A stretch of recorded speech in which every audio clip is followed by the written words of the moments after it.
Let's go live. Hey, what's going on, everyone? How you guys doing today? Welcome back to another Destiny 2 stream. Good to see you. Good to see you, everyone. I think we should be live. I probably should have double checked, made sure that we were actually live, but it looks like we are live. How you guys doing? Hopefully you guys are doing good though. What up, Stink? What's up, bro? You doing good, Stink? You doing okay?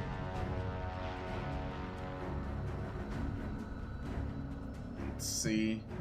Just getting ready here for the actual fate, bro. We're supposed to be getting a bunch of stuff in like 15 minutes, so that should be pretty exciting. From all the people that went to Bungie and Bungie themselves, I think it's gonna, you know, gonna put up an article and shit. You've been up all night? Shit, bro. I guess you did say you woke up pretty late. What's up, Michael? How you doing, bro? Welcome. Oh, bro, that means that you're probably gonna crash out soon. Unless you get some caffeine, but then that usually delays the crash out for a couple hours. You know who's gonna crash out? Me, if I don't get some fucking weapons, bro. Me. That's who's gonna crash out if I don't get weapons from this chest. So let's hope that we get some weapons from the chest. It's the prophecy, bro. It's the prophecy week. The week that we all waited for. The prophecy week. So it's gonna be pretty good.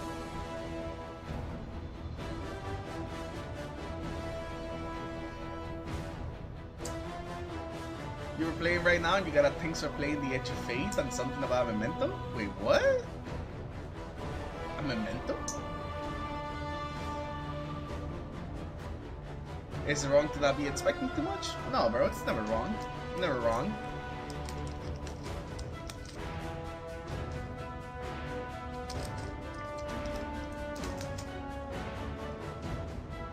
Well, how's everyone over there on YouTube, boys? How you guys been? Did everyone have a good weekend? We're just waiting for 15 minutes before videos start getting posted. We're not really posted, but they start going live. I'm sure all these videos were posted a couple days ago. But how's everyone doing? Was everyone's weekend okay? Was everyone's weekend good? Are you sure Bungie is streaming a reveal today? There's no reveal today, from Bungie. But there's a bunch of content creators that are posting all their first impressions with Edge of Fate. And Bungie's also posting an article on Edge of Fate at around the same time. But there's no stream. No actual stream, Brody.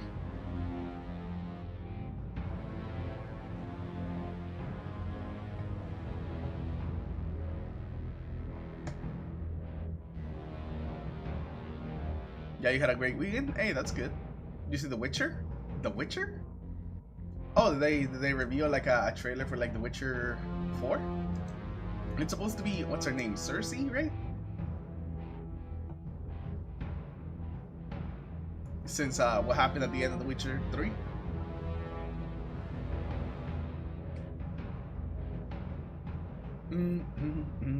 How you doing, Broly? How was your weekend, Broly?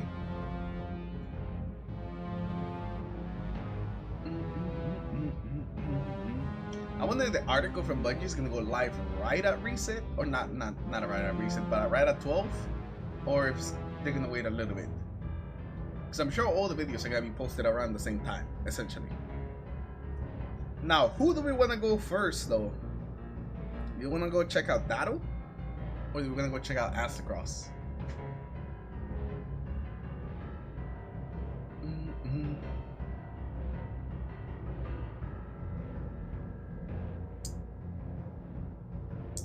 You need to help Vicious get his mind right because he thinks there's a stream today. No, there's no stream today. Did someone tell him that stuff's getting revealed today? Yeah, a bunch of people went to Bungie. Bungie's gonna drop an article at 12, and we're gonna have the first impressions from pretty much everyone that was at Bungie that played some of that Edge of Fate. So yeah, there's a lot of stuff that's gonna come out today. Not everything's gonna be from Bungie themselves. You know, it's not gonna be like a Bungie stream, but we are gonna find out a couple things. I'm gonna be checking those out before the actual reset time. What's up, Zach? How you doing, bro? Welcome to the stream. Hopefully you had a good weekend. Yeah, go tell him, bro. Tell him something, bro. Tell him like, yo, there's no stream today. There's no stream today, bro. Who told you there was a stream?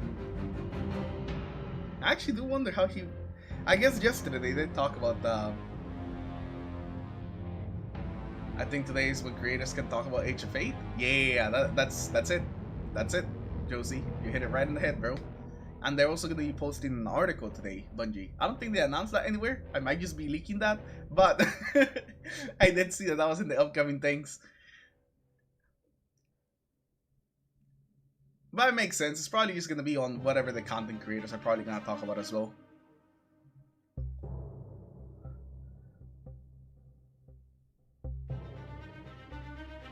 How you doing, Josie? How was your weekend, bro? Was it okay? Was it good? Were you partying in the club all weekend? Getting some of those non-alcoholic Guinness?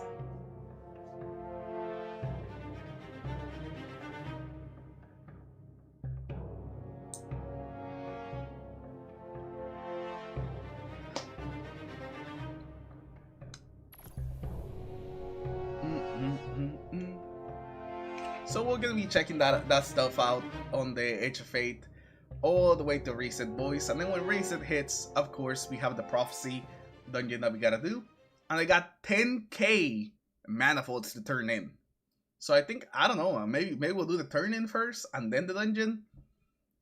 But 10k manifolds. If you not get one shiny weapon in 10k manifolds, I'm crashing the fuck out, bro.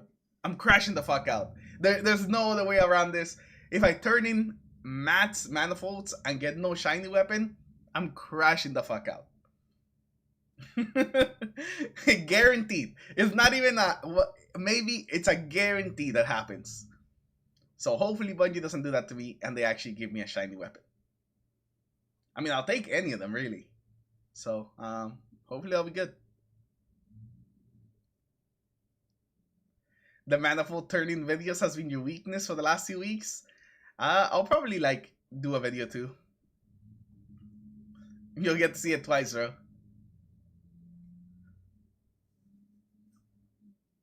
Content creators, do you mean the people that make content for Bungie, that work for Bungie, or the people that eventually get paid by Bungie? Nice, Ronnie. Thank you, Ronnie. What a savage.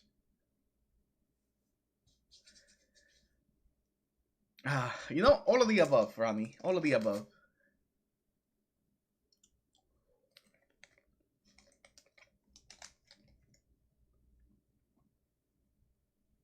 Why was the chest giving out depths? I thought the chest was always supposed to give out depths sometimes. I think you just have to unlock them, right? But those give out depths every single time? Well, not every single time, but you get what I mean. You know, it gives out a depths fairly often.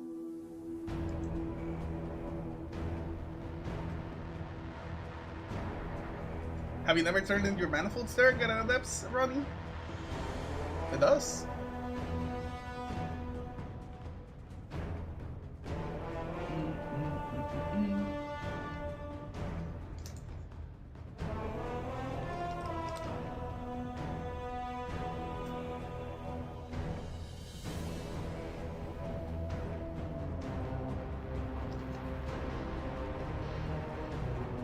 Was it used the first week they gave out depths without you having them? I think so, Ronnie. Because in the other week in Ghost to the Deep, I didn't get any of them.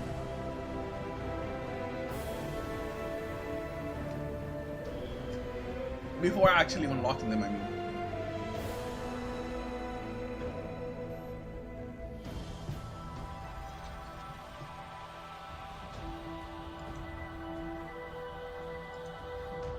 Although I could be crazy, you know. I'm a bit crazy sometimes. I'm a bit of a madman, you know.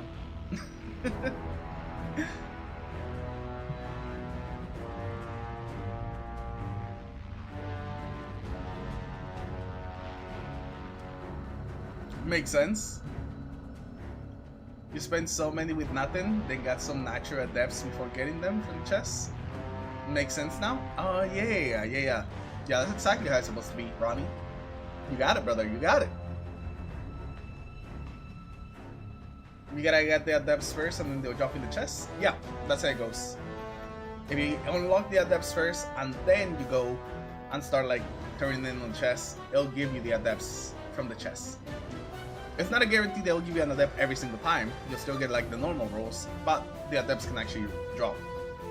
I mean, we're about to test it with 10k, so you know, we're about to find out. So you know, you guys will be here for it. You guys will find out.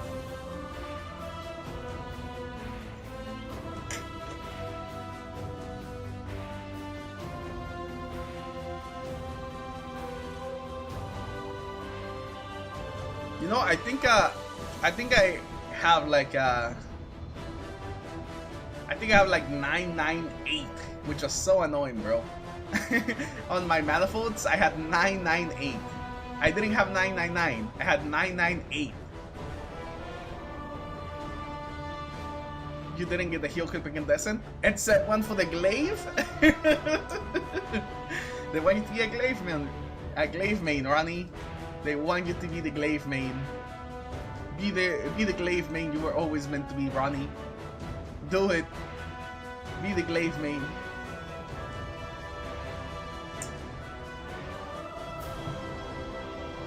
You were always meant to be the glaive main, Ronnie.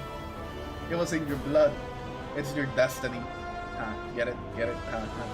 I know, I'm funny. I'm very funny.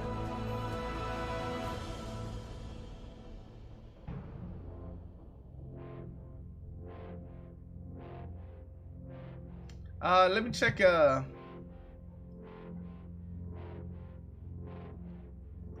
let me check if Bungie posted something.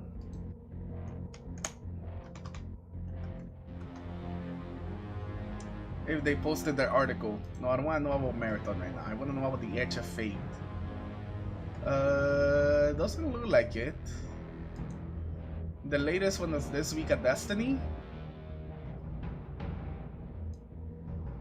It just is not a lot of things. Not a lot of things here.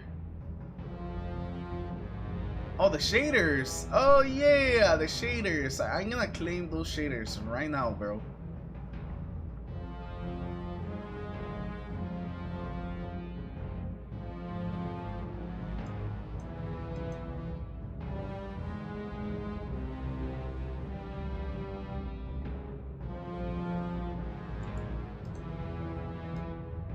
I keep forgetting to claim this shader, even though it looks really good, so I'm gonna do that right now.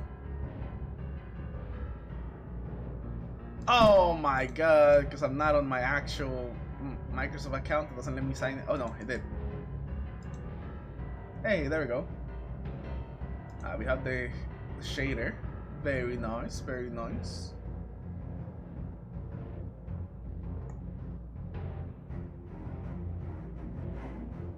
Never gonna get that 9 white shader. Brother, they're holding out on the 9 shader, bro. They're holding out on the 9 shader. I thought that this time around, with like the whole 9 season, it was gonna be finally time for them to bring back the 9 shader. Nah, they said no, we're gonna completely ignore that. We're holding out on the 9 shader. They've been gatekeeping the 9 shader for 9 years now. No, actually, I don't think it's been that long. I think it's like 7 years. They've been gatekeeping the 9 shader for 7 years since, you know, it's probably their payback, bro. It's probably their payback for all the people that didn't like Trials of the 9. It's like, fuck them, you didn't play Trials of the 9, you don't get the fucking shader. No, we're not gonna give it to you. You're gonna have to wait. Should have played Trials of the 9, bro. That's probably what Bungie's thinking. Oh my god! What's up? Crazy Psycho, how you doing, bro? Welcome, brother. Thank you for the super chat, bro. Are you excited about the reveal today? Hope it's double knife for loot and a good weapon. That'd be nice. That'd be nice, bro. But for real though, for real, Ronnie, that's 100% what Bungie is thinking. That's why they haven't brought back the white shader. There's no way, because this is like the perfect event to bring back the white shader. You know, it could have been exactly like Into the Light. You know, it could have had the shader at the end.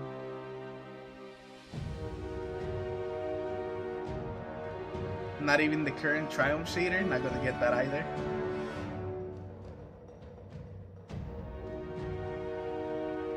What's the one that they give you for the Triumph?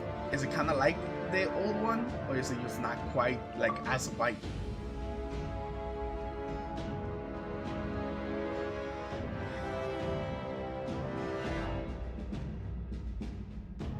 Why aren't you gonna get that one though? The one that Triumphs. What does it require?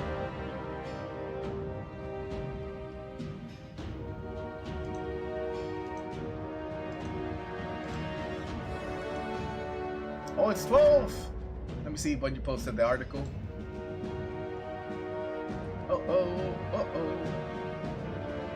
Oh, you haven't done the ultimatums. Oh, do you need to do ultimatums to get that shader? Bro, I really haven't been looking at like the actual seal. I knew the ultimatums were in there, but I didn't know it also gave you a shader. Bro, can I not click on this thing? Hold on. There's a link here, but I can't do anything. On the verge of catastrophe, Kepler, one choice against a saga. And there's a buggy link, but you can't click the link. Why can't you click? Is the link not active yet?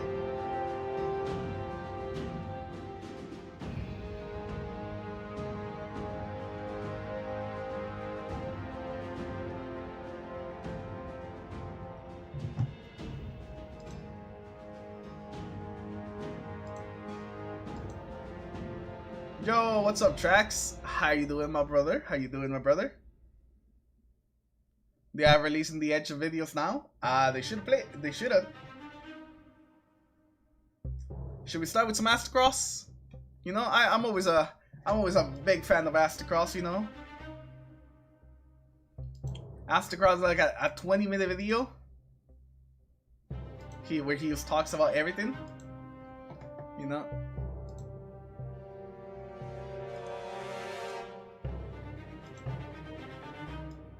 Let me see. Alright, so here's Astacross. There's double Astacross. You know, if you don't like use Astacross, you like the double Astacross a lot better. You know, double the Astacross and double the fun or something like that. I don't know. I did in fact find a small technicality. Number one, I didn't actually play the most recent capture events. Your man was sick. But I did play the previous playtest session. A lot of these systems were going to be going over today, or systems that might be Oh, Edge of Fate gameplay?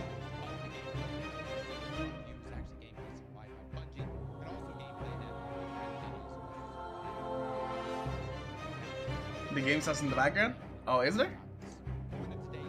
I got you. To give you a bit of an overview, to talk about what exactly is going to be coming inside of Edge of Fate. And I would argue and say that the exotic that are going to be hitting us with Edge of Fate are systematic changes. Holy shit, what is that? It may not be the biggest in terms of scope in comparison to a Witch Queen or a Final Shape or even a Forsaken or a Taken King. We've been told already that expansion sizes, as we're going to 2 expansions per year, those being Rise of Iron size, that's why you're going to see the scope a little toned back. However, systematically, this is the largest shift we have ever had inside of Destiny. And I would argue and say that this is what you Can you turn us Astacross up? Oh, I got you. In Edge of Fate. Let me bring up my man Astacross, so you guys can hear his sexy voice. What was that? Impactful changes of them all. One being Armor 3.0, the other one being Tier 5 loot. Oh my god, that looks so crazy. Armor have received a much needed refresh to their stats and their perks. Ghost Rock, how you doing? Armor, stats like mobility, recovery, and resilience are now deprecated, and all stats have been replaced, renamed, and given additional benefits, allowing players more intentional build crafting opportunities. Now, these new stats are weapons, health, class, grenade, super, and melee. Now, most of these offer similar benefits benefits our stats did previously, but as you can see here, the new cap for stats is now 200. 200, with enhanced benefits being granted when above 100. Now, as you can see here, once you've exceeded 100 in your stats, you'll be able to see the exact damage increase when you hover over that stat icon. Now, if you're like, whoa, does that weapon stat give you an increase in damage? Why, yes, it does. Not only does it increase your damage in PvE, it also increases your damage. The PvP damage? No shot! So no more resilience, but weapon damage can be increased directly. Don't worry, fellas. We're going to be doing lots of testing. Now, each piece of armor focuses on a primary and secondary stat, which determines its affinity. Example, gunner, specialist, etc. Now, these new stats all have an equivalent to the system we have in place now, where you can add a mod to increase that specific stat on a piece of armor by +10 or +5. Now, all of these cost either 1 or 3, with the number of mods costing 4 for +10. Now, when you acquire a new piece of gear, you don't have to spend materials to upgrade your mod capacity either, as you'll have a mod capacity of 10 when it drops. Additionally, each armor set now comes equipped with a set bonus. We've seen this system before with seasonal armor, but instead of just rep gains, the benefits provided by these bonuses, fellas, they're substantial. Now, we've seen a few set bonuses previously in the Bungie livestream, but as you can see here, the Bushido armor has these bonuses. For the 2-piece, Iaido, final blows with freshly drawn or reloaded weapons heal you guys. What? Did you just read that? What the Final fuck? blows with freshly drawn or reloaded weapons heal you. Dude, that's literally all the time. Oh my For the god. 3-piece, unfaltering focus, bow, shotgun, or sword final blows temporarily reduce incoming damage. Damaging targets with those weapons extends the effect. This is just one example, and I know for a while now, Yo, I that's sat a down and crazy wondered to set. myself, how is Bungie going to convince me to part ways with my current sets of armor? Well, this is how you do it, guys. The build crafting benefits are just too good to pass up. And in Yeah, a this world Ankin where looks we have sick, gone through though. sunsetting before, where we just straight up had things taken from us, this solution is always the better solution, where we ourselves will voluntarily go for those new pieces of gear because they're just that good. Now, Masterworking now grants +1 to each of the 3 lowest stats that are present on your armor. Now, both weapons and armor are going to have gear tiers. That looks and so- these max so out at ridiculous, tier bro. 5. And I know some people have been like, Cross, this is kind of giving me mobile vibes. I get where you're coming from, but at the same time, it's the simplicity of it, right? And what you're going to notice throughout this entire video is that, yes, Bungie is adding a lot of depth in so many different categories. They're also just trying to make the game more approachable. And that circle backs to simplifying What is how that? we view gear in the game and which items you should be coveting. Now, armor at tier 5 will have a mod capacity of 11. Tuning mods that allow you to adjust stats similar to Artifice armor and increase overall stats. Now, tier 5 weapons will enhance Bro, every just column, delete all your including armor in origin the traits. vault, It'll bro. also increase stats, allowing you to apply enhanced versions of weapon mods. It'll even have a unique animated shader and the option for custom unique kill shader? effects. Now, weapons also have ammo generation as a stat now. When you equip 2 primary weapons, only the heavy generation bar will be present in the UI at the bottom left hand of your screen. But you heard that right, guys. We actually have a stat that will be tied to our ammo generation. No longer is it just this It's no longer as random. We're present on our UI with the number of runs being ruined by RNG. Now listen, we can go on for days, and trust me, there's going to be so many different resources dropping this week, diving into every aspect of the new gear. Benny has actually put together a very detailed breakdown of how the new tier loot system will work. And we'll have that link down below in the description. The point on this front, guys, is that this is a huge systematic change inside of Destiny. The kind of change that you would actually see in a sequel. And to me, guys, this is as impactful as Forsaken was when we finally got special weapons back, with the fluidity to use weapons in whatever slot.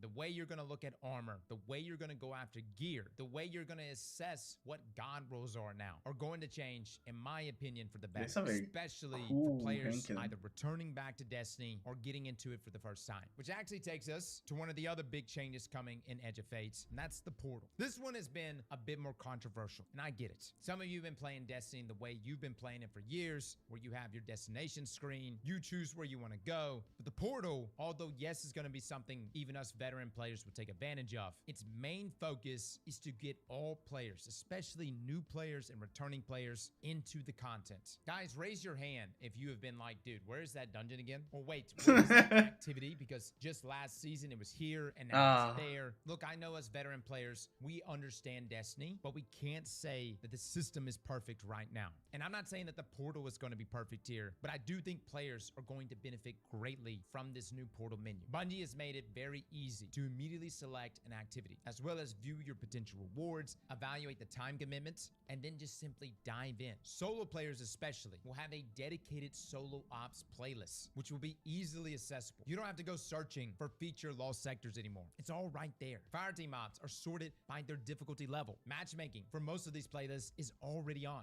To me, there's too many benefits with the portal to just throw it out. And keep in mind, for my veteran players, you don't have to use this. You can literally tab over and jump into whatever you want to jump into and never even have to look at the portal. In my opinion, though, this is going to be one of the greatest resources for new and returning players. This is definitely something that we need for like for the new players. Without losing them before you even get there. Now, all of this sounds good and all from the quality of life perspective, but what about that new destination? Guys, the new destination for Edge of Fate is Kepler, the new planetoid located at the look at that edge place. of our current solar system. Now, unfortunately, I'm not allowed to show you the map. However, we do have some footage of the destination playing in the background. Now, while exploring these locations, you'll primarily be facing off against the Fallen House of Exile and the Vex. Now, the Fallen have a new flying unit called Corsairs. When you shoot them down, their jetpacks have a chance to go haywire, flying pretty much every which way before exploding. Now, you'll come across Fallen Wretches, captains with strand and stasis shields, which is attached to their weaponry that after taking a small amount of damage will break. There's also a Fallen Captain that could suspend you, just like a subjugator. And one thing that was very surprising to me was the sheer number of areas of Kepler that require the use of our dark matter abilities to unlock.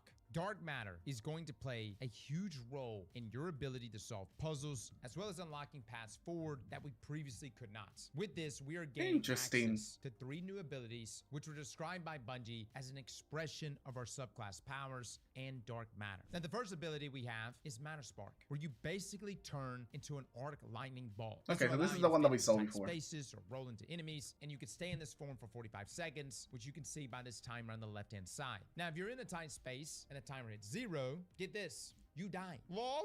I actually think that's a funny feature. Now, you can attack enemies with the lightning bolts, and you can also use those same attacks to charge these pylons. Now, as you roll around, you'll build up a charge meter, and when you reach max charge, you'll be able to release a shockwave that will jolt enemies. However, keep in mind, this is an upgrade that you receive via progression, so the functionality of each of these may be limited at first, and at least from my play experience, it was. And there was a noticeable difference when you got your Matter Spark fully amped up. Now, there's also something called the Relocator Cannon, which is pretty much like a weapon pickup similar to a Scorch Cannon, but it's used to bypass laser arrays. Early on, you can upgrade it to Relocator 2, which gives the projectiles the ability to ricochet off nodes to reach the final teleport pad, as you can see here. Now, the Relocator Cannon also has some offensive capabilities. Like Metroid? Enemies, they explode into that's what it's probably reminding me of. Identical to the ones from Graviton Lance. Now, lastly, we have the Matter Morph, which get this, the Strand one. Strand combined with Dark Matter. This is activated by interacting with these bulbs that can be found around the world, and this will replace your melee ability. Now, this allows us to manipulate the environments in different ways, opening up new paths or revealing hidden secrets. This, like the previous 2 abilities, also has some offensive capabilities, as they can be thrown in like strand shurikens. Now, all 3 of these abilities can and will be used in conjunction with one another. You may need to use Metamorph to raise a platform, to then get access to a plate that needs to be shot with the Relocator Cannon, or you can use Metamorph to make a bridge that you can then cross with Matter Spark. So you can see that these abilities are going to be a central focus to the gameplay experience on Kepler. Now, I do want to say there is no new subclass. These new abilities, no new subclass. Now, if there are more dark matter abilities aligned with our solar and stasis subclass, we weren't shown them. So if they do exist, there's more stuff close to their chests and potentially even lock. No, there's a video. There's a video. Now, keep in mind, in the past, guys, this is normally the case. We would normally skip a year. Final Shape kind of threw everything out of whack because we got Prismatic. The focus for Edge of Fate, though, and the reason why I don't think we're getting a new subclass is because Bungie wants to incorporate a different way in which we explore the world. You know, when we sat down with Bungie a while back, one of the biggest topics of discussion was that exploration had not been a focus for Destiny in a very long time. We would get an expansion, we would play the new destination, and then most of us would never even return to that destination. Many of us never had to do anything to unlock that destination outside of playing the campaign. Bungie's taken a different approach with these dark matter abilities, using them as a pivotal piece to unlock Kepler. These abilities are going to be the key to a lock that Oh my god, this Henkan looks so good though. And without the lock, the key is essentially useless. I don't know if we're ever going to see a day where we have Matter Spark in the Crucible, or if we ever have like a dark matter subclass. But I will say, with my time playing, Bungie's biggest focus is the damage numbers look really low now. They probably crunched the numbers, the damage numbers as well. Just like our power. If there's ever a point that Bungie should be bold and experimental, I think there's no better time to do it than right now with the Edge of Fate. Some of you are probably going to hate this. I'm just going to point that out. Like, some of you are going to be like, Cross, I just want to go in there, I want to shoot bad guys. Now I got to stop and use my brain? Brother, I feel for you. Trust me. I can't tell you how many times I was doing some of these puzzles and I just felt like an idiot. But then you get that moment of satisfaction when you figure it out and you continue to unlock more portions of the map. It's the reason why many of us get lost in RPGs, especially RPGs with Fog of War. We start from one end of the map to the other and we discover every nook and cranny all the way through. And then we look back with satisfaction knowing that we discovered everything. And that's something that Bungie's really trying to land here with Kepler and these dark matter abilities that are tied to this location. The new artifact arriving with Edge of Fate is called the Implement of Curiosity. Ooh, the artifact is going to be around Stasis, Strand, and Solar mods. Stasis, Strand, Solar. Yeah, we won, boys. Frost armor. Taking critical damage releases a burst that freezes nearby combatants. That was pretty good. Grants frost armor to you and nearby allies. You've got Tangled Web, which is going to beautifully synergize with some of our exotics, especially the newest one. We're creating a tangle by defeating a strand debuff target, suspends nearby combatants. We have Elemental Coalescence. We're defeating targets. That's gonna go really well with the new Hunter exotic. An elemental pickup matching your equipped super elements. Don't worry, guys. These are just some examples. We'll have a full video going over artifact mods and even build recommendations going into Edge of Fate. These are kind of the theme that we're going into with our. Bro, I'm glad to see Solar back. Now, where do we go from here? As you could probably already tell, we're not allowed to discuss many story details, but I did want to share with you this crazy moment at the end of the campaign where Saint 14 and Osiris had an. There was so many working parts. Everybody was getting jiggy in the tower. I don't know. There was one over here, another one over here, and I don't even know, man. They were just working them back and forth. What cinema. Say, guys. Cinema. Edge of Fate is designed to tee up this next saga of Destiny, and there is going to be a big focus on what's going to be rolling out, not just when the expansion comes, but with the conclusion of the campaign and especially the raid. And as it is with every single Destiny expansion, I would expect to have more questions than answers. The goal of this is to suck us in for the next several years. Over the next few months, Bungie will be delving into all of the new systems arriving in Edge of Fate in great detail. That includes TWABs, blog posts, and even streams. We'll be tuning into all of them. So if you want to keep up with everything arriving on July 15th, make sure you stick around as we'll be covering literally everything. What I will say is that the 9 as an entity has been one of the most mysterious in all of Destiny. And I think the tone for this narrative is going to show its teeth very soon, as it really does feel like Destiny is growing with us. Who knows? Maybe it's just me. Perhaps it's Allison in our Baldur's Gate background leading the charge narratively. Whatever it is, I think we're all in for a treat. Here very soon, we'll be posting our video going over all the new exotics. And as soon as that is up, we'll have it linked above in the top right-hand corner in one of the cards, as well as in the description below. Well, fellas and ladies, thank you all for coming and watching. And as always, slap that like button like your mama told you right. Okay, we saw some pretty good stuff. I kind of missed the end there. But I think he was just wrapping up the conclusion. Yeah, he was just wrapping up the conclusion. Blog posts and even streams. We'll be tuning into all of them. So if you want to keep up with everything arriving on July the 15th, make sure you stick around as we'll be covering literally everything. What I will say the weapons I think are still going to be good. The armor, you shouldn't be going for armor. And I think the tone for this narrative is going to show its teeth very soon, as it really does feel like Destiny is growing with us. Who knows? Maybe it's just me. Like the armor is the real big thing that that's gotta be like completely reworked, so don't not get any armor. You finally got the triple 100. Oh no, oh no. I hear Scaro posted a pretty good video, so let me go look at his video. Let's see. Armor 3.0, the insane exotics. Should we go look at the exotics? Yeah, we should go look at the exotics.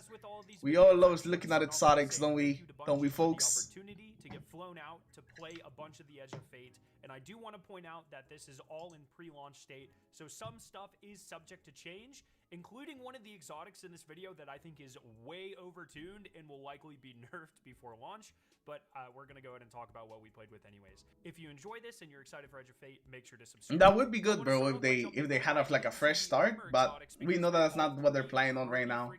So this is like the second best thing. Unbelievable. So this is going to be the Meles Panoplia, and this is the Thor's Hammer exotic that we have all been begging for a couple of years now. So it has the perk Forge Master. Collecting a fire sprite or a rapid solar final blows makes you a Forge Master, allowing you to recall your throwing hammer. You could recall the throwing hammer? At full intensity to perform a perfect recall, causing an explosion of Forge Slag. Perfect recalls and collecting fire sprites extend your time as Forge Master. And just like, look at the gameplay, man. Oh my god, they did it. And you call it back. And it's amazing. It's pretty easy to activate the perk here. Some of the like artifact mods help you generate fire sprites. That's fucking cool. That generate fire sprites. Solar are pretty good in the game. So I'm not too worried about any of the Yo! Forge Master, you have it, and once you start throwing your hammer, I believe you have 12 seconds where you can just throw it, recall, and it just feels incredible to use. You can just like lob your hammer across the world, hit things, call it back, and it will hit enemies on the way back, killing or damaging them. You can also, if you notice, like something, bro, it also hits them on the way back. Like, that's so crazy. Glow and make like an Titan mainnet season. That's the perfect recall. So if you recall it at that point, that's when it does the extra fire slag attack and extends your Forge Master timer buff. This thing is just like I didn't hit them. Awesome. Huh. It was a ton of fun to play with, and honestly, I'm gonna be. When can we catch the throwing shield? Just because it's so much fun. So I'm really excited for this. That'd be nice. Next, we could talk about the Hunter chestplate, the Morai. This is the one that I perk. Threaded spikes can bounce to tangles. That I saw was gonna be pretty cool. And returning immediately. Tangles detonated by threaded spike are rewoven and retrieved by it. Catches without a tangle refund extra melee energy. Essentially, what this means is your tangles that you make are now extra targets for your threaded spike. It will destroy them, and when the threaded spike comes back to you, you know, I always thought that they already did that. Tangle as well, which you know you can throw or you can grapple to or whatever. But it's essentially just a way to have like insane chaos with a bunch of strand explosion abilities and stuff. It's pretty fun. I also heard that this works with Maelstrom, where if you hit the Maelstrom with your threaded spike, it will make it a Maelstrom, so like the Beyblade spinny top, and then the one that you catch and then throw will also become a Maelstrom. I did not get footage of this because honestly, I did not think about it, and it wasn't until after when we were all chatting that Mactix was like, oh yeah, I was doing this, but that's awesome.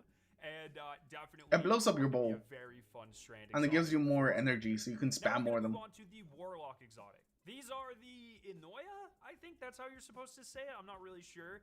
These buff your Hellions with the perk. Ooh, a Helium buff. Okay. Projectiles deal increased damage the further they travel, eventually fracturing into scorching shrapnel. These felt really, really good to use. I'm a big Hellion fan, as you guys know if you watch any of my streams. Hellions also are pretty underrated because of their scorch and ignition damage that they can do, and I wouldn't be very surprised if these have a lot of utility in higher end content if you already have like a well Warlock on your team and you need the other Warlocks to find a way to get damage. Ignitions and scorch damage and that sort of thing are a great way to do that. For example, just check out the Spire of the Watcher speedrun that we all had to do for the movie The Weak Emblem a couple weeks ago. So I think these are going to be very fun. They were really good just to run around with. I'm a big Hellion fan, and I can't wait to see what people do with them. Now, there are also 2 weapon exotics. Technically, there's 3, but we all already know about the New Land Beyond, so I'm not going to spend too much time discussing that. But there are 2 additional exotics that come in this expansion that are not the raid exotic. So the first one is going to be... that are not the raid exotic. This thing... what is this? ...was just completely broken when we played with it. I'm quite certain Bungie's going to nerf it before launch, but it is essentially the Predator Scout Rifle, like from the Predator movie. So, it has, what? An intrinsic trait, triplanar mass driver, fires a spread of void energy projectiles, aiming down the sight narrows the spread. So scout rifle. It's like a kind of a shotgun scout rifle at base. But then you also have the next perk called Amalgamation Rounds. Aiming down sights for a short period of time without firing compresses the spread into a single high-density projectile, Damage Turns into a sniper? marks them. In addition to that, once a target is marked, this weapon does additional damage to it, and defeating a marked target or landing a precision final blow with an amalgamation round grants invisibility and... Oh my god. So essentially, if Shusai? you're just like firing it from the hip or firing it right after ADSing, it's more like a shotgun. If you wait a second, it's Oh, it's a sniper rifle. shotgun. And when you kill things with Shotgun, the sniper rifle, scout rifle. What the shit? It's like pretty broken. That sniper rifle shot is very powerful. Like super, super, super powerful. I'm pretty That is sure a they are going to nerf cool it, ass sucking because weapon. It was just like mowing through the legendary campaign. But it was a ton of fun to use, and I cannot wait to see this thing in the main game. And that's coming from a guy who like hates scout rifles. I am not a fan of scout rifles. This thing felt amazing.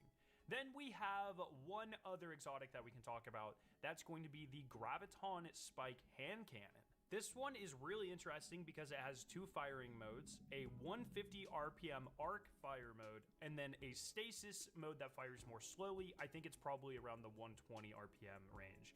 What's really interesting is you can swap between these two modes at will, and then when you get final blows with a single mode, the other one is buffed. So if I get a bunch of kills with the stasis mode, then when I switch over to the arc mode for the kill, it'll do like a bolt charge thing where everything will be hit by lightning. And then if you get a bunch of kills with the arc version and switch over to the stasis, then the stasis version will make like headstone explosions that also like cold snap grenade and freeze other things.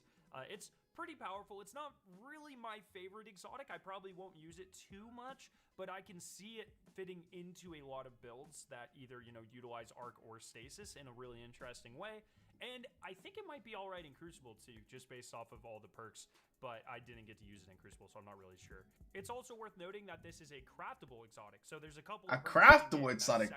What? Perk slot. You can get rapid hit, you can get subsistence, you can get a new Is this perk part of a called quest then? Zen Refit. Final blows grant bonus stats based on the weapon's damage type alignment. Light elements grant stability and handling. Dark elements grant range and aim assist. While transcending, this weapon gets both bonuses, so that's pretty cool. And then you have the other one, which we got to play with, which is called Temporal Alignment Refit. Overcharging both arc and stasis modes grants a period of increased damage. So lots of different ways you can use this thing. Like I said, not my personal favorite, but I'm interested to see what people do with it. But yeah, an insane suite of exotics coming with this expansion that I'm very excited for. I really just want to go turn it into Thor and use my throwing hammer more. So I'm going to go watch that footage a couple more times. So let me know your favorite exotic down below.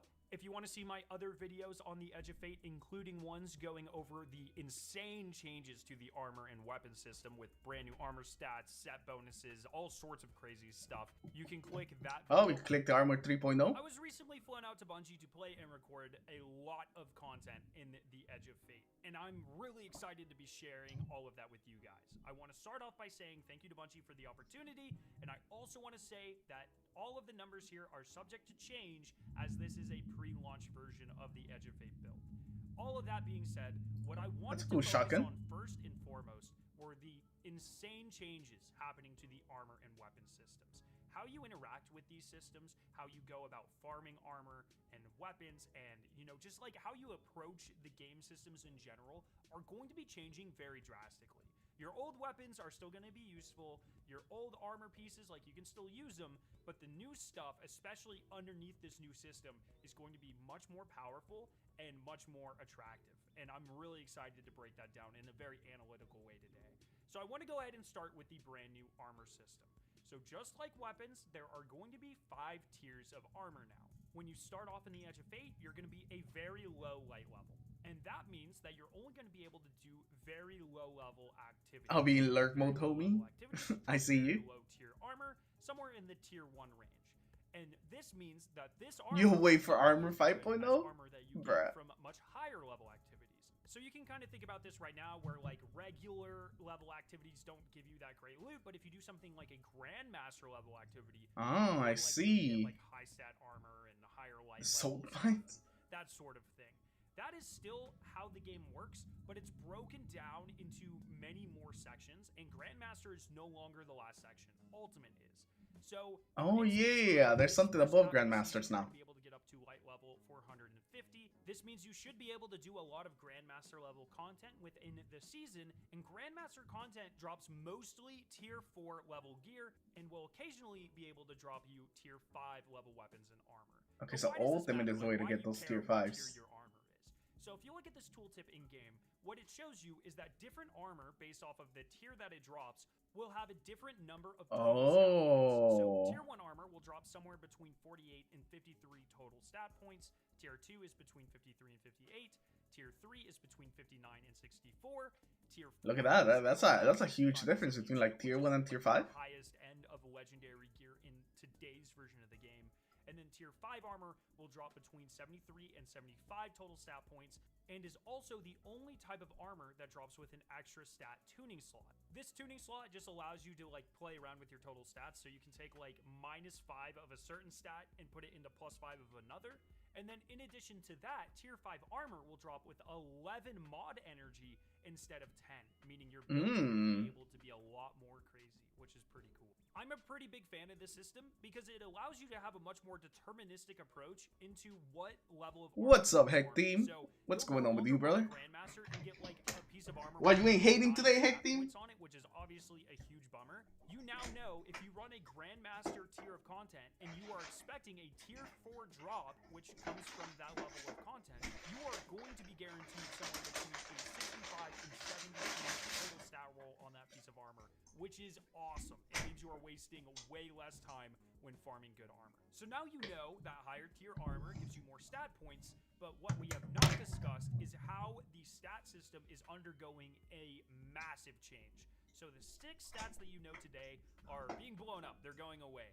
And there are 6 new stats, some of which correspond to current stats that we have, and some of which are brand new. So now in Destiny 2 with Edge of Fate, the 6 new stats are health, melee, grenade, super, class, and weapons.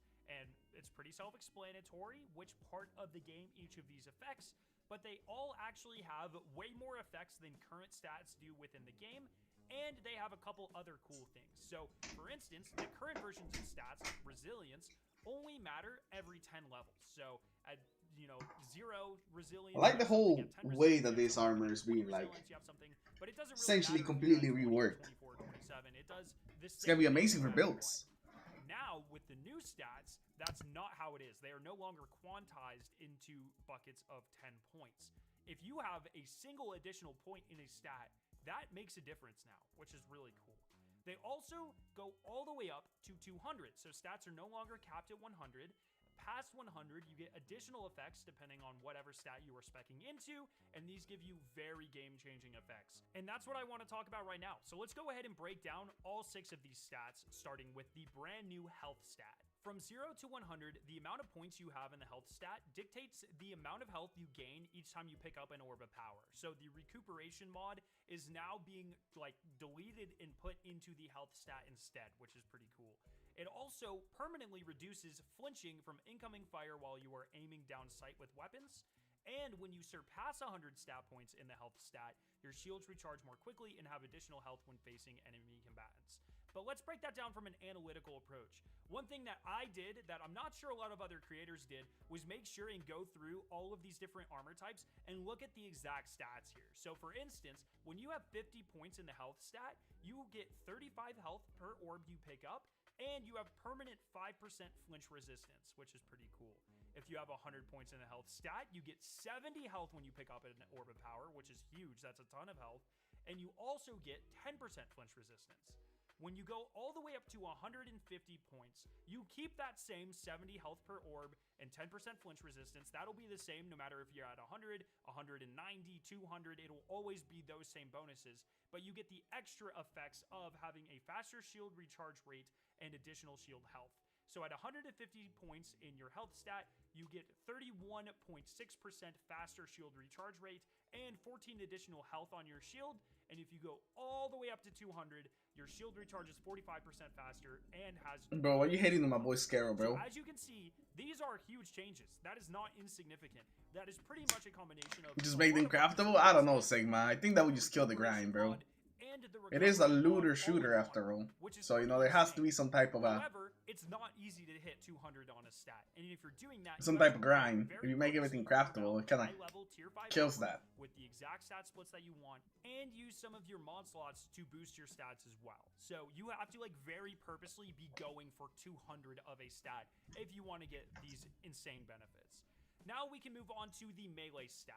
From 0 to 100, it reduces your general melee cooldown, like your charge melee. Okay, ability, gives them a cooldown. and increases the amount of melee ability energy gained from all sources. And when you surpass 100 points in this stat, it increases the damage done by your melee attacks. Now you can notice this yellow highlighted row. I believe that in the build we were playing, the depiction Damage of the increase in stat was PvP actually broken. at 200. So I have values there that are the exact same as the grenade and class stats, because I believe that's where it's supposed to be, because the numbers they were actually showing us in game made absolutely no sense. So that's kind of like my best assumption at what those stats are going to be, but we can go ahead and start breaking them down.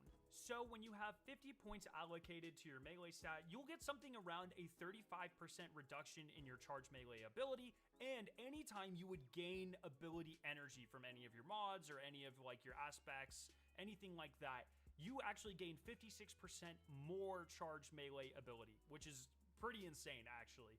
At 100 points in this stat, you get around a 65% cooldown and 190% more energy gained towards this ability. When you surpass 100 points, you get the added benefits of increased damage in both PvE and PvP. So when you have 150 points in the melee stat, you do 15% more damage in PvE and 10% more damage in PvP. And when you have 200 points in the melee stat, you get 30% more damage in PvE and 20% more damage in PvP. And that's going to be pretty insane with the number of like bonk Titan builds and Synthocept nonsense and Worm God nonsense and Liar's handshake nonsense. This might actually be super, super powerful. So it's something I'm definitely going to be keeping my eye on. But let's go ahead and move on to the brand new grenade stat. So from 0 to 100 points in this stat, it reduces your grenade cooldown and increases the amount of grenade energy gained from all sources. I see what you're saying, Sigma, but you also don't need like perfect stats in your armor. And in fact, it's exactly the same as this is just giving some people that wanna really mid-max, a goal. But most people probably won't need all of these. Is actually way increased. So your PvP damage increase, you can see at 150 points in the stat, is still around 10%. At 200, it's I feel like having something like that's pretty good. The same that the melee stat was. But in PvE, if you have 150 points within your grenade stat, you get 32.3% more damage. At 200 points in the stat, you get 65% more damage. The amount of times that there has been a busted like fusion nade or storm nade build is absolutely absurd, and I think this is going to be broken almost immediately. I'm very interested to keep my eyes on this stat in particular. But let's move on to the fourth stat, which is the super stat. So from 0 to 100 points in this stat, it increases the amount of super energy gained from all sources, and as you surpass 100 points in this stat, it increases the amount of damage done by your super, yes, in both PvE and PvP. So once again, the energy gained is exactly the same as the last two stats. So when you have 50 points in the super stat, you get 56% more energy gained from all sources whenever you would gain super energy. At 100 points and above, you gain 190%. Exactly the same. The damage is where it gets really interesting. So at 150 points, you get 22.3% more damage via your super in PvE and 7.4% in PvP. And at 200 points within your super stat, you get 45% additional PvE damage, which is pretty insane. When you look at these stats, it becomes pretty apparent why they're implementing things like the not swap modifier. Because if I can just switch to a different set of armor that has 200 points in the super stat and just do 45% more super damage, and then switch to like a grenade one that is doing insane more amount of grenade damage, like that can get pretty broken pretty fast. So I understand why they're taking this approach. Alrighty. Yeah, that's a nice one. That's a nice stat though. 45% more extra damage on like some of the big damage supers. It reduces your class ability cooldown and increases the amount of class ability energy provided by all sources. And as you surpass 100 points in the stat, you gain an overshield. Wonder what the raid armor sim will be. I'm sure that will not be super annoying in Crucible. Anyways, this is pretty much the same as the other ability stats for the cooldown. An overshield, bro, for free. What was that season that they had an overshield on class ability? Faster. The energy gained is also exactly the same at 56 to 100. Hunters are gonna match the shit out of this class 1. 100 and above points as well. The overshield is very interesting because at 100% 100%. in this stat, your overshield that you gain whenever you use your class ability is about 20 health, and at 200 points into this stat, it's at about 40 health, which is pretty insane. So, might be a very, very powerful thing to use in combination with Bolt Charge, for instance. Oh my god, Bolt Charge. The gameplay. And Hello, the Raging. is the How you weapon doing? Stat. This stat does a ton. So from 0 to 100 points in the weapon stat, it increases your weapon reload speed and handling speed, and increases weapon damage against minor and major combatants.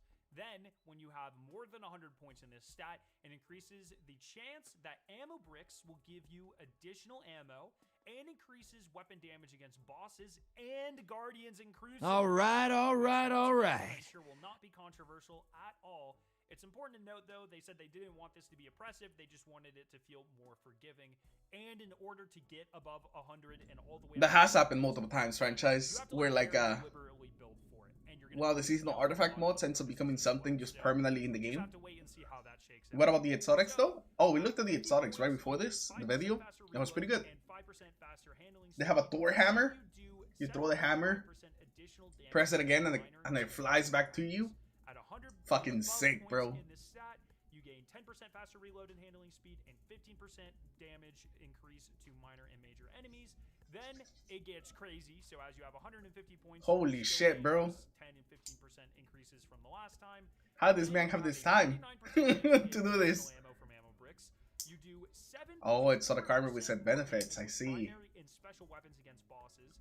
3% additional damage against guardians using primary and special weapons, whereas your heavy weapons will do around 5% and 3% more damage to bosses and guardians respectively. Yeah, the boss damage is not bad. Not bad at all. I think everyone's probably gonna max out the stat no matter what, though. This is gonna be like the new resilience for PvE. Incredible. That's like massive. You do 15% more damage to bosses using primary and special weapons, and 6% additional damage. Everyone just maxes it out for PvE. Primary and special weapons. And then your heavy weapons. Scarab was grinding. He was, bro. He was. Damage to boss and guardian combatants, respectively. So obviously, a lot of huge things going on with that stat. Man just has been hitting us with numbers for the last 8 minutes. I'm probably going to have builds on all my characters to build into all 6 of these stats, because I can think of like times in the game where all of these could be very important, which is very cool because currently you just spec into resilience and you call it a day. So very excited to have all of these. Are we getting 1k extra vault Now we space? can They haven't talk about said anything about vault space. I armor wonder. Archetypes. So stat Oh, the archetypes. Okay, are okay. no longer These are the good ones. on armor pieces. Whenever an armor piece drops, it can be one of a number of archetypes. It looks like currently in the game there are going to be 6 archetypes to start. And all this means is whenever an archetype drops, it will have a specific stat that's the primary stat, where most of your stat points for that role are going to go. And then you're going to have a secondary stat where, you know, the next amount of points go. Those are always set. And I have a couple examples of those coming up for you. And then the third stat's just random. Of any of the 4 remaining stats, you will get a small boost to a third stat. Usually this breaks down to like your primary stat gets around like 30 points, your secondary stat gets around 20, and then your third random stat gets somewhere around 10. And obviously that fluctuates depending on the tier of the armor and a couple other RNG elements as well. So for instance, the Gunner archetype gives you a ton of stat points towards the weapon stat, some towards the grenade, and then my random third stat was healthier, but in reality, I think it can just be like any of the 4 remaining stats that aren't the Gunner or the weapon stat. The Brawler archetype gives you mostly melee energy, with some health stat points. Specialist gives you... Okay, so these should like help you if you're looking for a specific stat. Super, with melee as the secondary stat. So you can see, like, there's a ton of these. Since they always drop with that set stat, it'll make it a little easier to grind for whatever you're trying to get on the stats. But there are going to be like very specific combinations of perks that you can target, and the customization. We need first hand details, sir. Expect you to be there with PvE paid. We'll see, bro. We'll see. Give me another year. Gunner archetypes to get a ton of weapon stat and a bunch of like grenade stats as well. So it's more deterministic, but also it requires you to like grind a ton, and there's a lot of mix and matching. So it's like more simple, but also more complex all at the same time. and it's something I'm really excited about. Now, we also have set bonuses coming. I believe there are 8 total sets that have set bonuses with the Edge of Fate.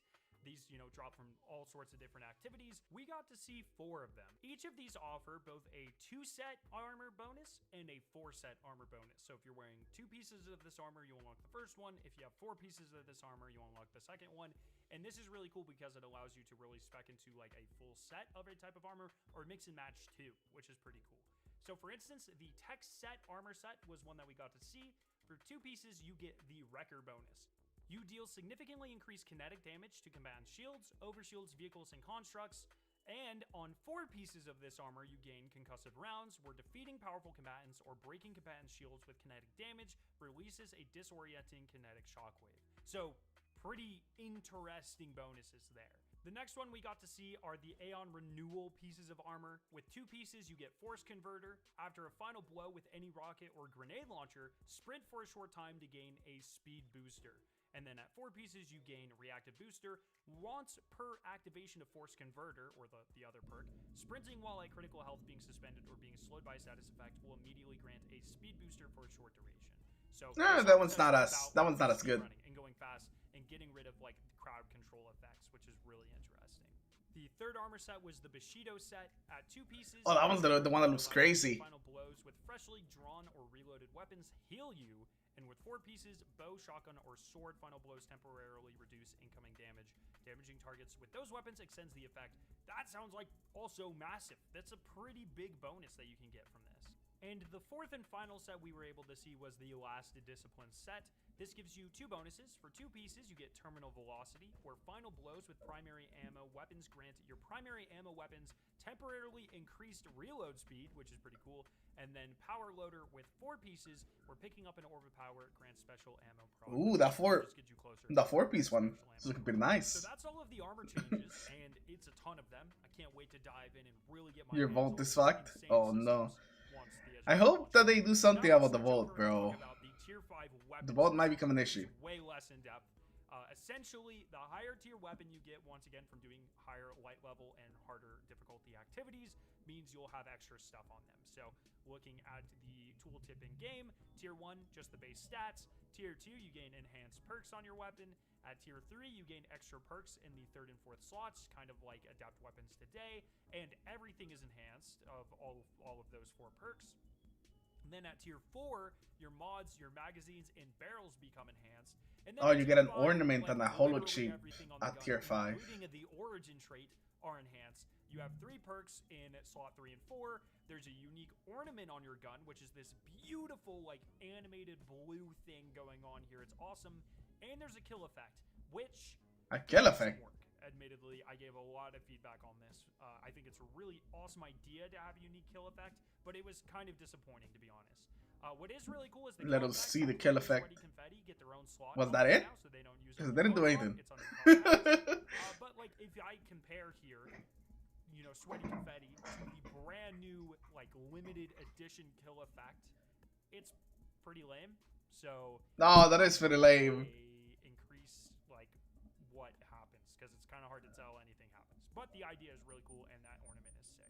So that is all of the new changes coming to the tier 5 armor and weapon systems. Obviously, it's going to be a lot. I cannot wait. Get ready to grind. If you have any more questions I didn't answer here, ask them down below, and I'll do my best to answer. No, the old armor won't have sets. See ya. This is only for the new armor. So this is essentially making like the old armor like kinda useless. So I had the opportunity to be flown out to Bungie HQ. Are you in a new learned deck? ton about No, I haven't really some been playing of Master the Duel Edge lately. The and last couple of months I haven't really ideas gotten there. into Master So Duel. what I wanted to do is actually take your most pertinent and like burning questions and answer them in a video, because I have a bunch of like knowledge up here that I haven't been able to fit into specific videos, and I just Deleting all my legendary armor right now? Hold up, Ronnie. You still gotta play for the next month and a half, bro. Excited for Edge of Fate. Make sure you subscribe. But let's go ahead and jump into it. So we're gonna talk about Shadow Legends question first. Shadow Legends? DLC on a scale of Forsaken to Curse of Osiris. It's a hard thing to measure. Like if I just say like rank all of the DLCs in terms of like how big they are, that's a pretty difficult thing to do because some people consider different pieces of content to be more important than others, right? Like it's hard to get like just a number that dictates how big a DLC is. But what I will talk about are the things that I can talk about, that I can measure. So, for instance, Kepler is probably one of the largest destinations. We didn't get to play on most of it, but it seems like it's like a centralized area that you go to with like all the vendors and stuff. And then there's 3 bigger sections, and then there's smaller sections off of those. In my head, even though I didn't go to like 60% of Kepler, it looked like it was probably about the size of like the Dreaming City. It's kind of hard to measure though, because Kepler is also very different. It's very claustrophobic. There are a lot of caves and caverns and chasms and that sort of thing. And it's very multi-layer. And then there are a lot of ways like kind of where it'll split and then come back together, but there are puzzles to unlock like the right path. So you have to go through the left path and do something and then unlock the right path, and a lot of multi-tiers and very labyrinth feeling. So it's hard to be like, oh, it's definitively this big or whatever, but it felt very big and very different. I think it's probably going to be a very divisive destination. Players like myself, and I imagine a lot of you are going to like it because it's full of puzzles, and there's going to be kind of a mastery or like a knowledge to like learning the destination, which I think is cool. It's not like, you know, the Cosmodrome where it's just wide open fields, you know? So a little bit confusing at first. I'm excited to dive in though.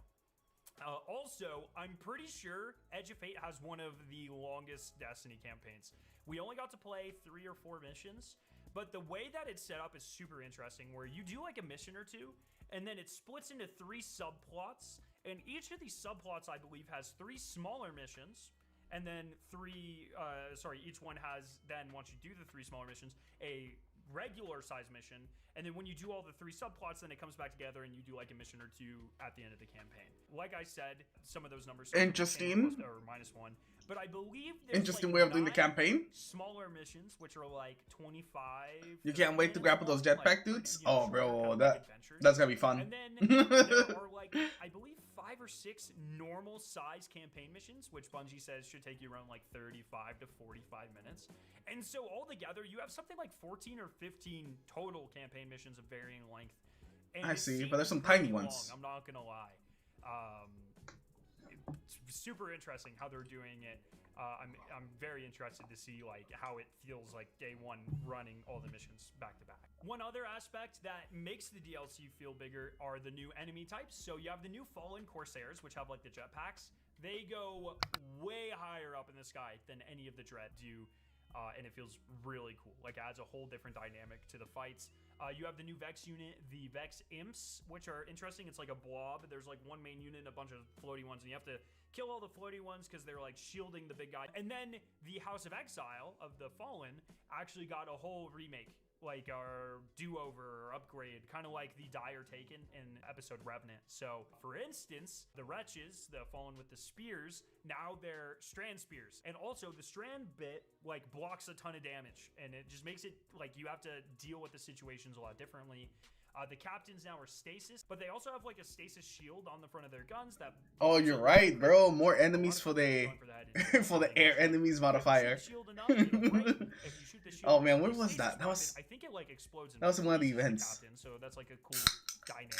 The slow shanks are a lot more present as well. So, you know, just small changes that make Kepler feel like way different than other places in Destiny, which I think is pretty cool. Other than that, there, you know, of course, no abilities, no new subclasses. You get kind of the destination abilities for Kepler, which are Matter Spark, the Arc 1, Matter Morph, the Strand 1, and the Transmutator, or Translocation Cannon, excuse me, which is the Void 1. And then there's also like another ability that's like understanding the Rosetta? alien text. I'm not really sure how much that like the Rosetta Stone chests, as far as I saw. But there's also like no aspects or fragments, but there are sick new exotics, which we know nowadays we generally get armor exotics or new aspects. This time we got new armor exotics, and they are incredible. I have a video about that, which you can watch by clicking the I in the top corner of this video or the link in the pinned comment. But I feel like this will definitely, like, when their comparison is Rise of Iron or Shadowkeep, I think so, with a longer campaign. I'm not sure if we're getting any strikes. But we do get things like the solo ops and the portal system and that sort of thing. So there will be plenty of content. I'm just interested to see, like, for instance, we didn't get to see like a destination activity. So I'm not sure if there is one. I have no idea. There's a lot we still have to figure out. But in terms of campaign and destination, they're definitely on the larger side, in my opinion. So just based off of what I've seen. Now we're going to move on to how will interact the wings of the Sacred Dawn? Will all of our elements have some type of new D2 players for Marathon? What the fuck? Similar to how Arc and Void were shown in the reveal. Nope, as I just discussed, definitely not there are, hecting. as far as I'm aware, the Void, the Arc, and the Strand one. I don't know if they're saving like Solar and Stasis or a Prismatic one or whatever for something else, or if it's hidden behind the campaign or whatever. But as far as I'm aware, it's just those 3 main elemental abilities, and you can only use them on Kepler. In the interview that I did with Tyson Green and Allison Lure, though, they did say that, if, for instance, if we were ever to return to Kepler in a strike or something, it's not like outside of the realm of possibility that we would be able to use some of these abilities in the future. Also, these abilities get upgraded over the course of a campaign. So it's not like Matter Spark, the ball, arc ball thing. It's not just it. You upgrade it over the course of the campaign, and it can do some pretty cool stuff. Same thing with the other abilities as well. So, and they're all very good in combat scenarios, which is fun. So that's that question. Next, Mossy Max asks, science-wise, I want to know more about the power crunch and how power level will work. That's a very complex and complicated question. Practically, I want to know if I can shard 90% of my armor vault, and if bounty prepping is still a thing. I don't know about bounty prepping. Sharding really? The bounty prepping's dead? No shot, bro. No shot to kill one new Herbie. On the time length that I want this video to be, go watch my tier 5 armor video to make those decisions for yourself. Power crunch, super interesting question. They wanted to kind of soft reset or like normalize or standardize the power. So if there was like a newer returning player, they weren't as intimidated by it. So how it works is everyone at the beginning of this new DLC is going to be dropped all the way down to power 10. And then over the course of the campaign, you are bringing power 10 to the new kind of like power floor of 200. Imagine starting a power 10. Every season, you will be reset to 200 power, or that's the current. Wait, what? At least. Then the like seasonal grind for weapons and triumphs and story and that sort of stuff doesn't seem to be changing that much. As far as we can tell, we didn't get where's SRO in Destiny Rising, baby. What is changing is artifact power is gone. And what happens now is instead of artifact power and instead of like a power increase every season, you like everything drops gear that levels you up. So every time you run a Crucible match, you get armor that'll be like +1 or whatever.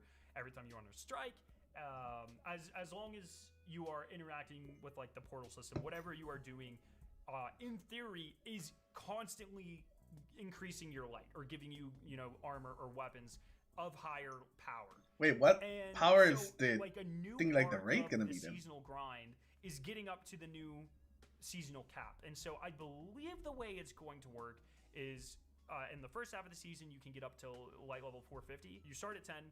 The new power floor is 200, so like the campaign will probably bring you up to that or whatever.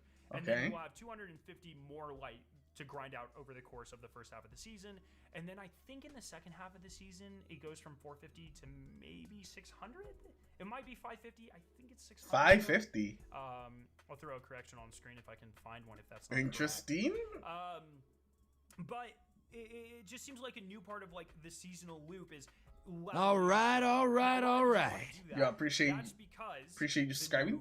Power levels that you pick, or like difficulty levels, are tied to every 100 power. So I don't remember the exact names off the top of my head. I'll throw them on screen here. Ultimately, it's 500. There's a difficulty at 10. There's a difficulty at 100, 200, 300. Grandmasters at 400, and the new hardest mode, Ultimate, is at 500. Each of these tiers drops, or difficulty options drops higher and higher tiered loot. where Grandmaster drops mostly tier 4 weapons and armor. Ultimate drops mostly tier 5 weapons and armor, and I go over that. Okay, so you gotta go in Ultimate to really get the good shit. Weapons video where I kind of explain how that works. And so, like, a lot of the seasonal grind is not only going to be doing the story and getting the triumphs and farming the weapons, but it's also then interacting with the game enough where you level up to do Grandmaster and Ultimate level content, where you can get higher tier versions of the seasonal loot. It seems like that's a huge part of the seasonal. Okay, so I read the same thing that is happening now, I guess. Because I have made it very apparent. All of you guys should know. I'm not a huge fan of the light grind. I never have been in Destiny. I am nervous about this, to be completely honest, because I really hate Infusion. I don't know what's happening with, like, they're changing some of the currencies for how Infusion works. Like, I saw there was a lot of enhancement cores, and then there were also, like, seasonal currencies for it. I don't know. Oh no! Like, I hope we get more clarification soon. I'm kind of worried, but also it's interesting to have like have the power pursuit actually matter, which is not something that has happened in Destiny in like 7 years. So yeah, the power is just kind of like a nervous, big joke. Open to see what that ends up feeling like. We'll see. The next question is from Shest, old friend of mine. What's up? I think the most pressing for me would be armor, how it changes and what happens with the old one. So this is something that Bungie said they're... Oh, this is perfect for you, Dustrock. The old armor stats on your armor, my understanding, are going to turn into the new armor stats. And other than that, nothing's really going to happen. You can still use them. The new armor is going to have higher stat splits at higher tiers, as I discussed in the video I talked about previously. So like tier 4 and 5 armor are going to have more stats than your current armor. They're also going to have armor set bonuses, stuff like that. So you can still use your old armor. You can still infuse your old armor. It still works just fine. Jinx asks, I need to know what the new exotic armors do. I need a Beyblade or Gunpowder Gamble Hunter exotic. Go check out that video, link down below. And we did get a Beyblade Hunter exotic, and it is sick. So I'm a big fan of all 3 armor exotics. Definitely go check out that video. Crimson asks, how do class item stats work now, specifically exotic class items? So oh, the exotic class items, huh? The new stats, you'll have to farm them out. No longer are class items a free slot. The exotic class items, you will not have to farm them in terms of stats. What they did, as I mentioned... Oh, the exotic class items, they have set stats? With like different archetypes now. So some archetypes will give you like melee stat and super stat. There's always like a primary, a secondary, and then a random stat. The way exotic class items work is the primary and secondary stats are determined based off of what perks you have on the class item. So if I have a class item that's like Capri's Horn and Dranger's Lash, it's going to give you primarily class items. That's cool. If I have a class item with like Star Eaters on them, it's going to have a ton of super stat, for instance. So it's a very awesome way to handle this new exotic system. It means if you have a ton of exotic class items that you adapts to whatever your you'll automatically perks are. Stats that are most pertinent and useful for that exotic class item. And I'm interested to see community feedback on that one, because that seems like actually a pretty good way of handling it. Next, we have Kirby's Cheeks. Does the narrative feel like it grabs your attention? Yes. I think, like, so we jumped around all over the campaign. We played the first story mission, and that's the only one I can really talk about from a narrative standpoint. The 9 are involved. Pretty cool. Kepler, pretty mysterious. And Lodi is probably my favorite Destiny NPC. That guy comes in, and he's awesome. Like, I was kind of apprehensive based off of his reveal. And he just looks. Are you deleting all your class items? Why would I delete all my class items? You mean just the legendary ones? It's crazy. Yeah, the legendary ones, yeah. Very refreshing. Because not the exotic ones. He's kind of like Osiris. He like knows what's going on, but he's not dumb like Osiris is sometimes. Like damn, he's not. That's fucked up. Sometimes like Osiris can be. He's just a dude, you know. He's just that dude. He's just vibing, and he's pretty cool. So there are interesting aspects of the story, but I don't. And you kind of deal with, like, for instance, there are Vex that are named Coral Vex. So Coral Vex? What? That insinuates that there are some storylines coming that I didn't think would ever return. So there are interesting chunks here, but we really only got to play like a small section of the campaign. So to be determined how much the story actually grabs me. Kaden asked a bunch of The exotic psychic random again. I've already answered in different videos and in this video. But one question that he asked that I was really interested in is the new UI actually good? I've complained on end about how poor Destiny's user interface is. So the part of this, like the primary thing that is changing is the portal system. And I gave a ton of feedback here because essentially what is happening... You got a feeling that Lori was made of the Scarrow? He's sealing him too much? So Kepler Damn, bro. is not going on the director. Wherever we go in Renegades is not going on the director. And every person that was there, every content creator that was there when I asked that question and we got that answer, was highly disappointed, and we all strongly urged them to reconsider that. Maybe that's like an old Destiny thing, like, oh, back in my day, you had to know where to go on the director. But the director, I think, has so much soul, and it's just such a big part of, like, it just feels like Destiny. I really like the portal system and what they're trying to do. I think the UI is super boring, and it's what they're going for, obviously. It's very Fortnite, coded, where it's just a bunch of squares, but it's Oh yeah, I already did the update on Xbox. Let's just do a comparison. I think I should be logging in right now. Vanguard Ops screen. Now compare it to the portal screen. At least for me, it just feels like the portal lacks so much soul. And so I'm genuinely worried about that. I think the UI is very easy to navigate, even with like, I mean, they did put Astacross in the game, and stuff that you can, bro. He guides the new lights, you know. But man, we all know about it's Shahan. a bummer if we are truly losing a lot of what like adds to the Destiny feel of going to places. Even like, I'm not saying everyone should be required to use the director, but in my opinion, I should be able to use the director, especially to get to like Kepler if I really want to. So that's my opinion. Let me know your thoughts down below. The next question just asks about PvP content. I did specifically ask this. There are new PvP modes, like in terms of like cutting edge, where you can only use the new stuff. We just got heavy metal. I think they plan on bringing that back. But like so far, and there's a new trial set. I think there's a couple new trials weapons potentially. Don't quote me on that. But like maps, there better be some goddamn new trials weapons. Like it is something that they recognize there is a want for, and they're gonna, I believe, try to work that in on future timelines as well. But as far as I'm aware, I believe we were. Do you think that they would change the dungeon? Yeah, I think so. They probably won't let you skate through the Rainbow Road. Difficulty present. Yes, it is. There are also world tiers that you can use when you're just like exploring the patrol of Kepler. Be brave. I'm not really sure what those do. Become legend. That's probably how you get like tier 5 Kepler weapons. The invitation. Armor, but I don't Interesting. know for sure, Matchmaking I now. really interact with that system at all. But the legendary campaign is. I don't see anything on Gambit. Feels pretty good. And then Probably not what I ask ask. Here, Quantum Riot.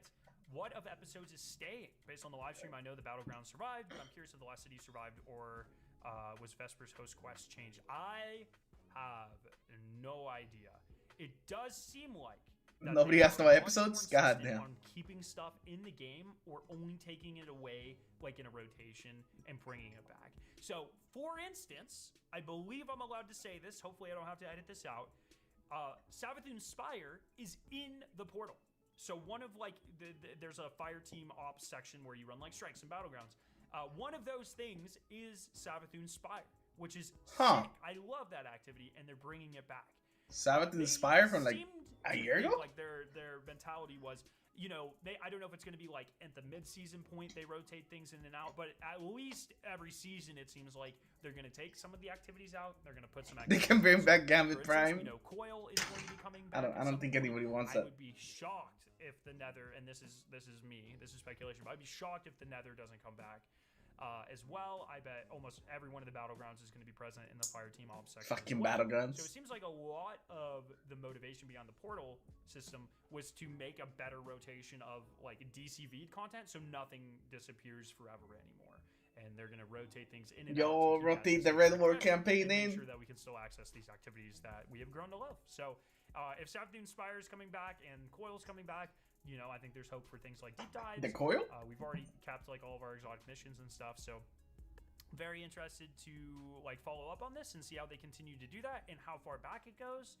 But oh, and hunts are back too, I believe. I don't know if they're in fire team ops or solo ops. I imagine they're in solo ops, but I don't The Red War campaign, cool. but those are back too. So all sorts of stuff being The hunts? rotated in and out of the portal system. Bro, the hunts is a long time ago, right? If you have any more questions I wasn't able to answer in this video, go ahead, ask them down below, and maybe we'll make a follow-up. I hope you enjoyed this. It was a new way for me to approach this type of content. It was really fun, and make sure to subscribe, and I'll see you very soon with more EduFate content. Love your faces, and have a great night. Alright, so let's, here we go. Hyped about the hunt scene back, bro.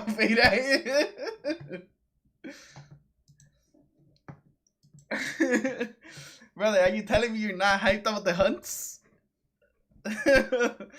I am not hyped about the hunts, bro. I am not hyped about the hunts at all, bro.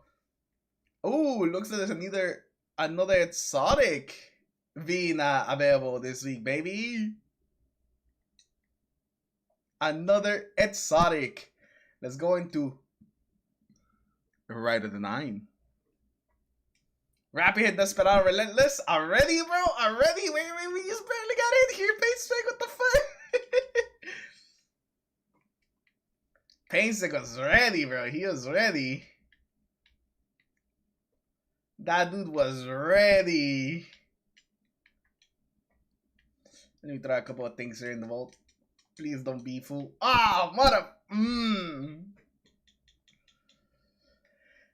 We gotta delete some stuff off the vault, bro. Like, why do I need that many sidearms, bro?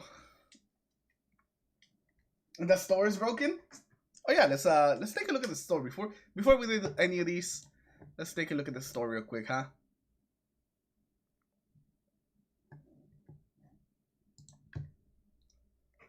Okay, boys. So we just got in the game. Let's take a look at the store.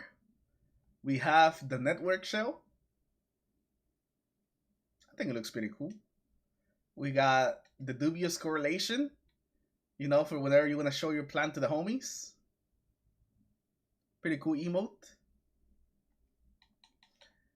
And this is what we have for the Bright Door shop for this week. We have the cleaver ornament. You guys picking this one up? We got the Lunatic's Legacy. Sparrow. The Flying Fortress.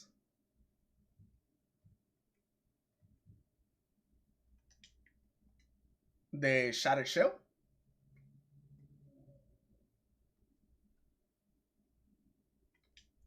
Then for the emotes, we got Pump It Up. It's been a while since this emote's been in the store, I feel like. And then we also have the JoJo tricks.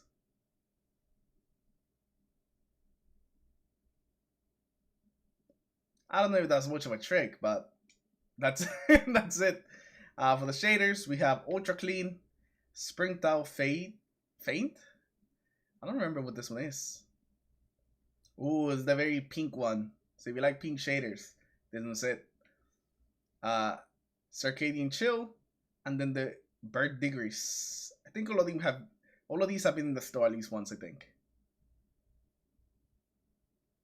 The Dark Blade Artifact, or the Artifact Effect. Oh, that's cool. Brings down the sword. Not bad. Your Bright Dose is safe this week. Damn. What a way of saying I ain't getting any of those.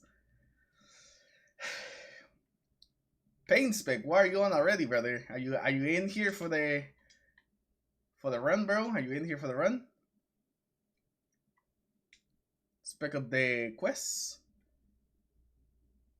So this quest gives you an exotic selection, which probably will be any of the exotics. And then we also have one for the sudden death, as well as relentless. Okay, so sudden death, relentless, pretty cool.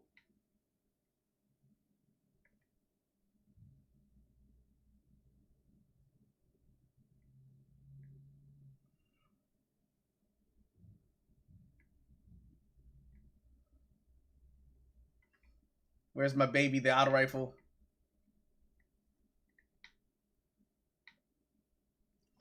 Okay, okay, boys. We got almost 10k manifolds.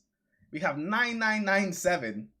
If we don't get a shiny, I'm crashing the fuck out. I'm crashing the fuck out, boys. I'm crashing out if we don't get a shiny.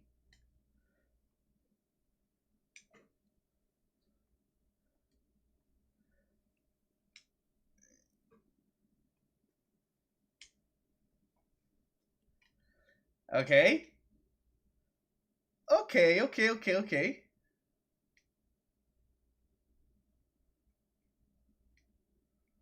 Nothing yet. We're getting some rolls though. Some more relentless. A judgment. Another prosecutor. Another prosecutor. Okay, we gotta look at some of these rolls because I do want to keep some of these rolls if you end up getting some good ones.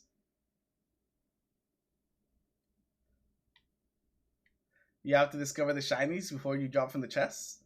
I don't think that's true. Cause I got some before, unless they changed it for this week. Closing time. Ooh, Desperado Firefly, bro. Desperado Firefly. Rapid hit Desperado. Bro, all of these rolls are pretty bangers, not gonna lie. Demo time payload.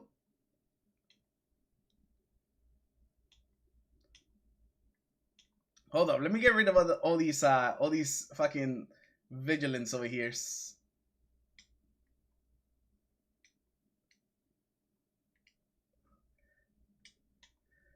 I know that is the case for the adepts, but I don't think that's the case for the shinies.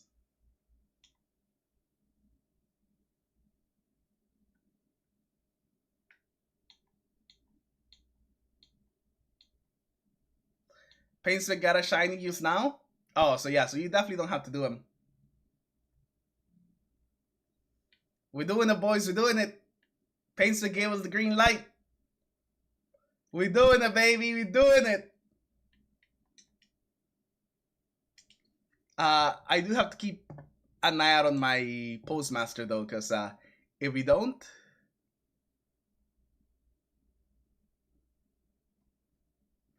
oh yeah, I don't care if they're adept or not. You know, I just want regular shinies, brother. As long as they're regular, as long as they're good regular shinies, that's all I care about. Ooh, boy! Oh my God, we got Bolt Shot Dragonfly. We got the God Roll, baby. Bolt Shot Dragonfly.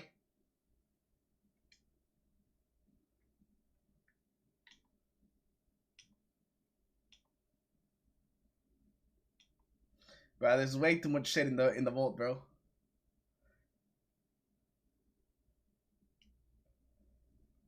That's what I'm saying, Painsick. That's what I'm saying, bro. We're gonna get more currency anyways. There's no point in saving it. Spend them if you got them, right? Right, Painsick? Spend them if you got them. No, but my bolt does hate me right now. My bolt is screaming, baby. There's too much shit in the vault. Like all these bows. Why do I have so many bows in the vault? Quick, delete your warlock with whatever you have on them.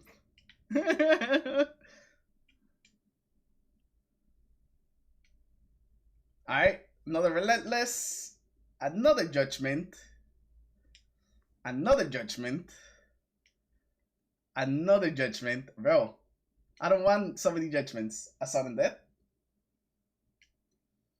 another relentless, another judgment, a sudden death. Another judgment. Bro, I'm trying to get the auto rifle and they keep getting judgments. Hey, yo, hold up though. Lone Wolf opening? I mean, Lone Wolf opening is looking pretty nice though. Tear Paracosal?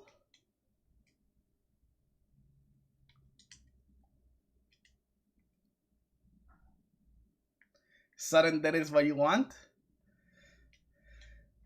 I mean, there's one roll that I want on sudden death, but that's the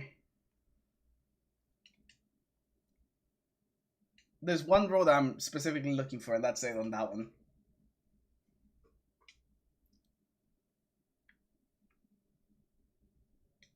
Hey, we got a shiny sudden death. Let's go.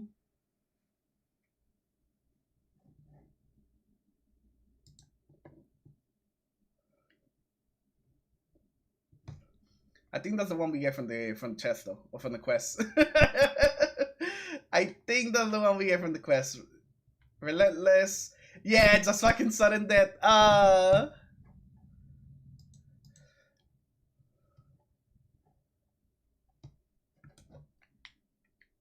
Alright, let's see what it's got, boy. Oh, we got Keep Away Bolt Shot? Paracausal Threat. I mean, we got Envious Destabilizing or Paracausal, I guess. Assault Mag. Are we gonna use this for PvE? Maybe. Maybe. Maybe.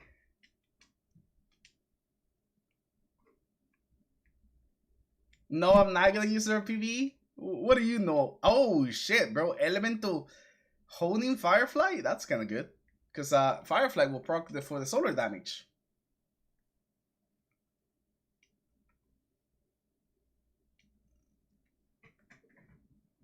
Alright, at least we're not crashing out. We got the one shiny. The shiny prosecutor! Oh my god! Please, please, please, please, please. Please have a gun. Oh yes! Target lock! The other perk is not as good, but Subsistence Eddy Current. You know, I'll take it. Both of those are pretty good.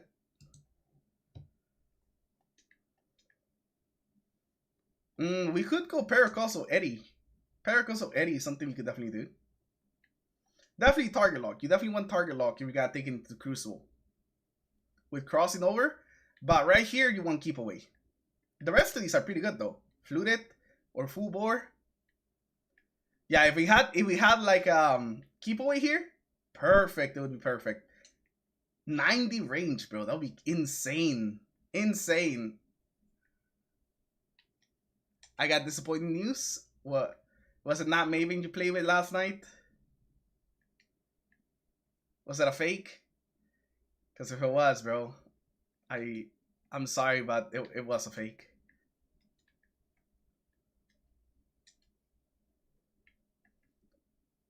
Alright, so we got the shotgun, we got the auto. What is the other thing that we need?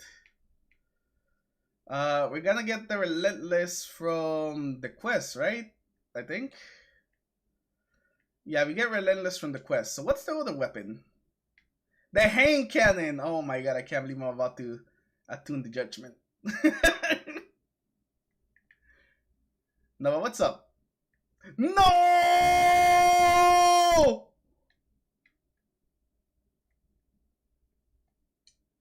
Can I get down? Okay, I can get down.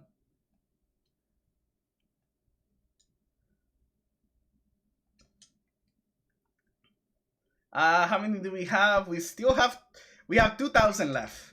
Can we get the hand cannon in 2,000? I don't know. We'll see. Prosecutor. Judgment. Judgment again. A sudden death. Relentless. Relentless again. And Judgment.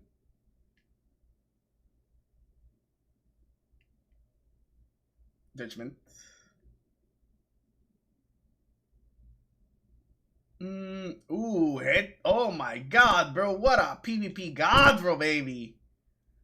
Keep Away hit. Oh my goodness, bro. Ooh, time payload.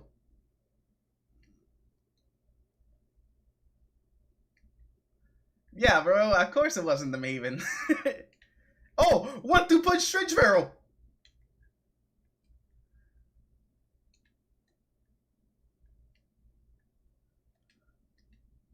She would have gone positive in the game, bro. She's better than that.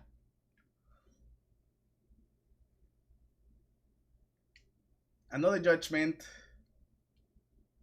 Another Prosecutor. Onslaught Dragonfly? I mean, we'll throw this one in the vault too for later. Ah, fuck. Is Darkness before part of the pool too? No, it is not. Alright, boys, that's it. That was 10,000. And we got 2 shinies. Could have gone worse, I guess. You know, that's usually how it looks like on the first week. It's not that bad. Not that bad.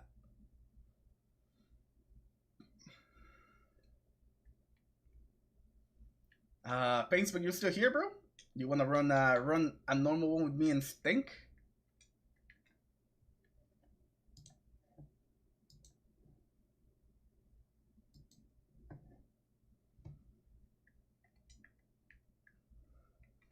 Oh, by the way, though, franchise tomorrow is ultimatum, baby. Paid's off. You'll be on 20? Ah, shit, bro. We could do I guess we'll do a normal one, bro.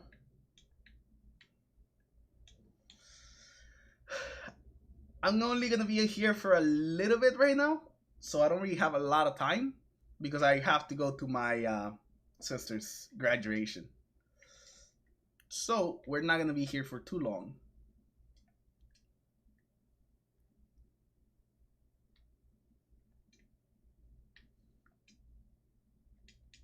We'll get the paint spick in here, bro. And we'll go run a normal one, I guess.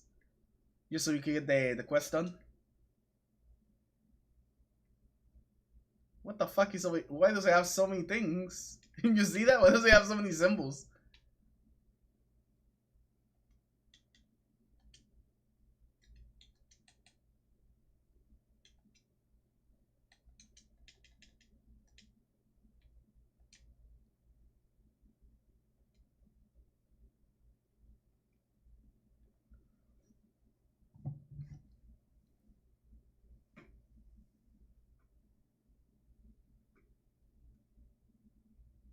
Disjunction trial service.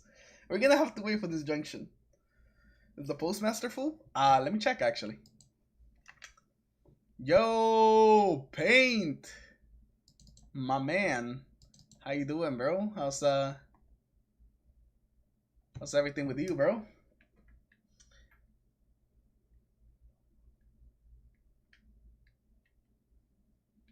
I see you, bro. I see you. You go off, King. You go off.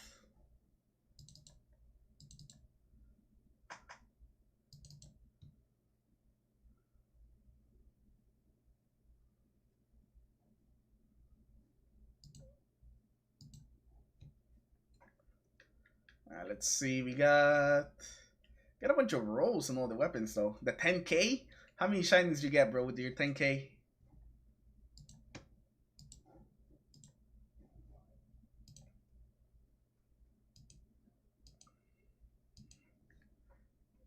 Damn, bro, the man did 2,000, got 2 shinies. I did 10K and got 2 shinies. I got ripped off, bro. I got ripped off bad, bro. Oh my god.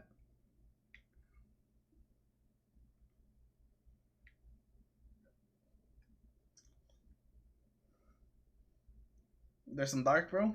Do you need dark? Oh, dark's done? Oh, I'll pick up some more darks, bro.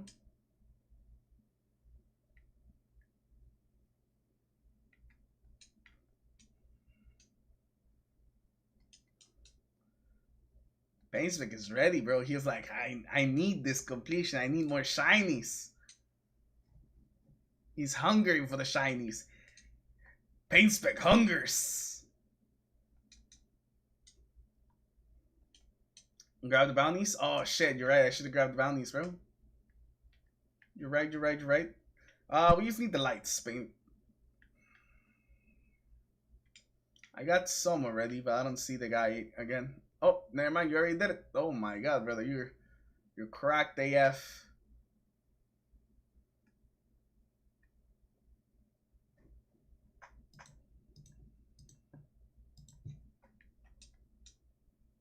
Headstone Rhyme Stealer? Oh, that is pretty cool.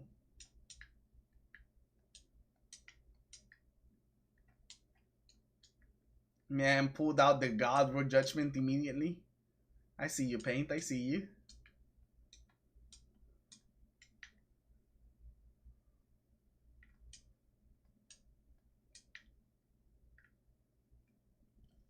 What do I want to use here? I guess this is the low level one, so it doesn't really matter what we use. We'll still kill him. Let me still grab a weapon here that's better than what I got, because I have like just random weapons in my inventory. The old school swords, you know, there's an ornament in the there's an ornament in the store, bro. They want us to do it. Nah. Oh, you fine. Let's see.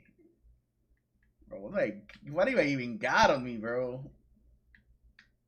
Full tracer syntheseps? Oh my god, I put it in the vault! Ah! I hate when that happens. Oh, and there's a shit ton of stuff in the vault. What do I...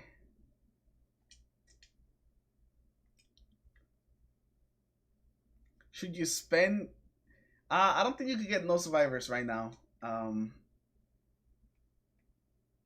Stefan, I don't think you can get no survivors right now. I think that you're locked into the prophecy weapons till all the dungeons come back again, essentially.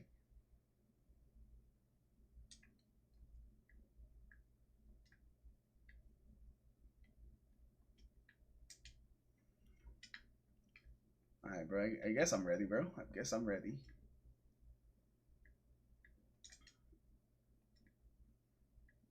What are you, Pain Spec? Are you ready? Alright, brother. Let's do it.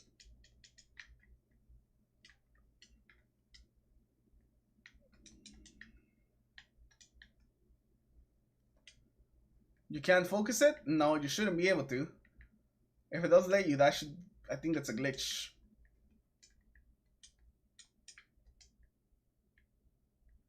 You grabbing these, bro? I'll go get some of these dark ones. No, my motes! Oh, it's okay, I got it.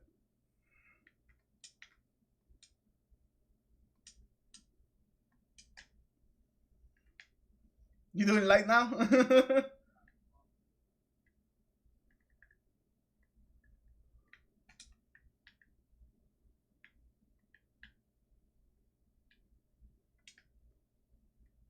Some darkness.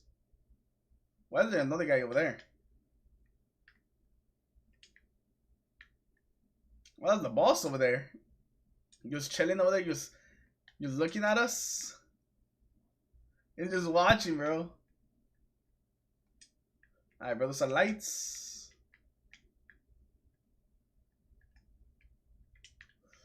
Alright, there's some more lights over here, Paint.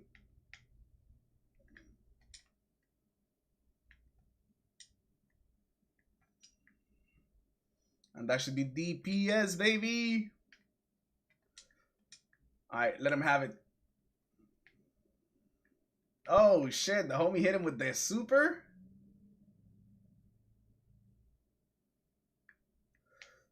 Okay, this guy is very annoying with shield. This is very annoying with shield.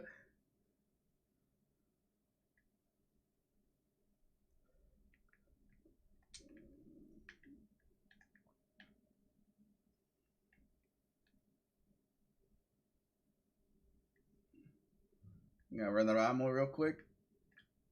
Oh, what the fuck? I didn't just run out of ammo. Why is my controller doing this? My batteries are not dead. It just disconnected out of nowhere. I don't think we're gonna kill him now. Never mind, we still killed him.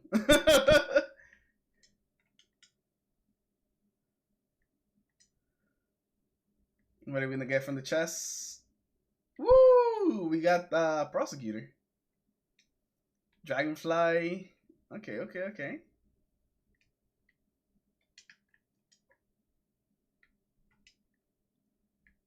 In the hole, paint spec in the hole. Oh shit! The homie's got the scarf right now. Hold on, where's my where do I get that shader, bro? Where do I get the rainbow shader?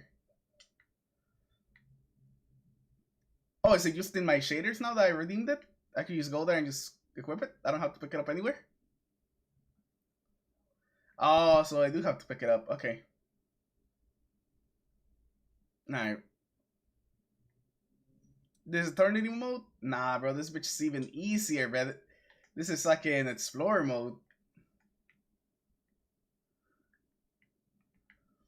When Stan gets on, we'll do one eternity mode. I think I should have enough time for that.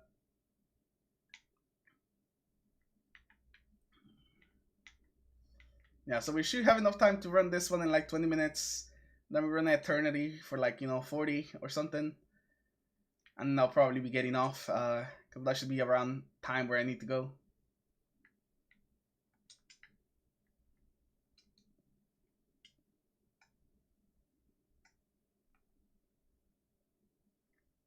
You guys just shows you where to go? So nice.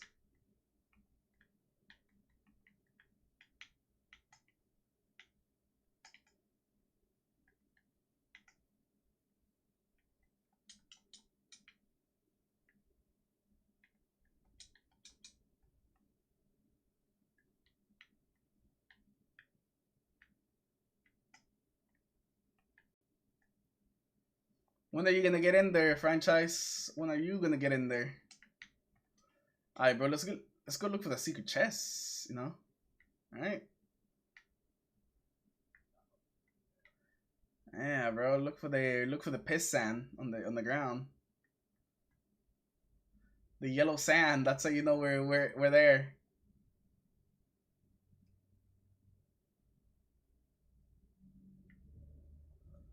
Oh, it's over here.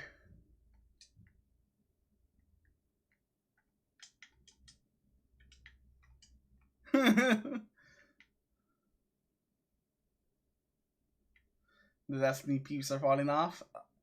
Makes sense, bro. Makes sense. Oh, Judgment. If you're not into dungeons, there's not really much going on with the Red 9, really.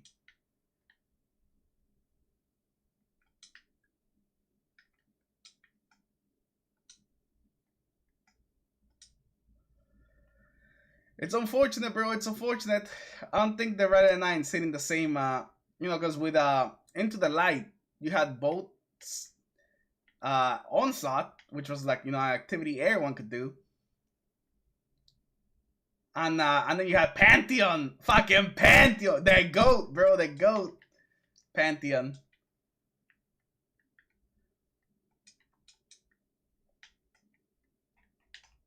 That was, so some for the more hardcore people. But you had, you had a bit for everybody. You had to. But it's not the same with Rada 9.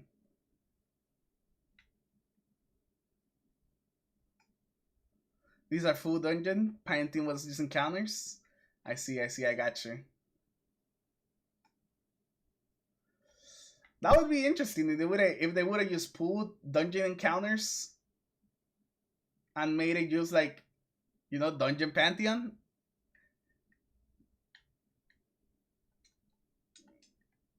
Without like the middle sections. Yeah, that'd be interesting. That'd be interesting. Holy shit, Paint Spec, where are you, bro? I don't see you. I'm like right next to you the whole time, bro.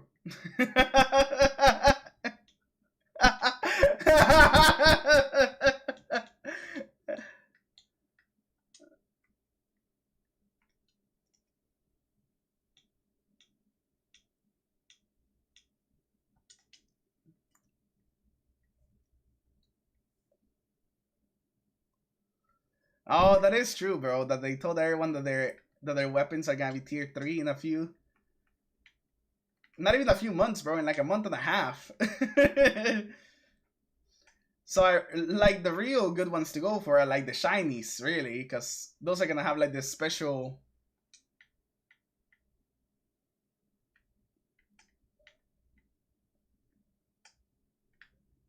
Oh, right now we're not running ultimatum. I don't have a lot of time today because of like some stuff I'm doing afterwards.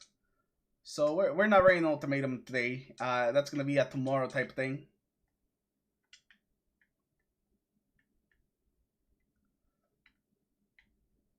Bro, where's the knight, bro? Did it never spawn? No, brother, the moats are on the ground.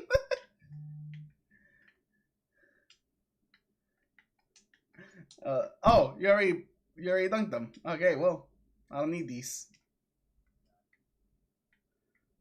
Paintswick is cracked, bro. I want to be as crack as Paintswick when I grow up, bro.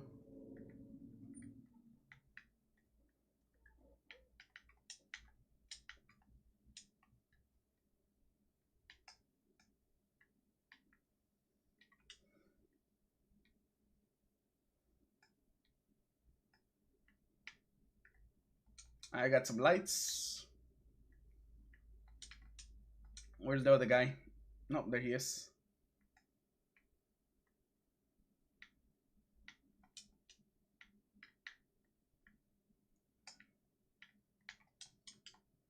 Alright, let's get going, Paintswick. How's your update looking, Stank, bro? You can join us halfway through once you're done, and then we'll run like like a normal eternity one.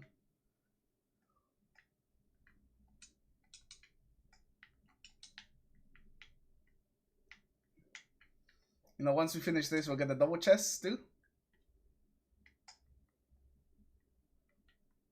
Alright, I got some lights already. Yeah.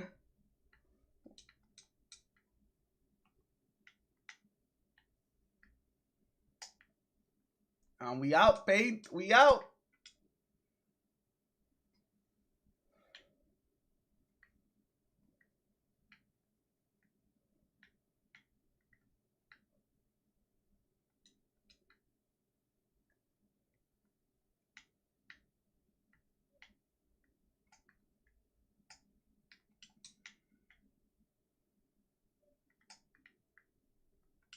Alright, I got some darks.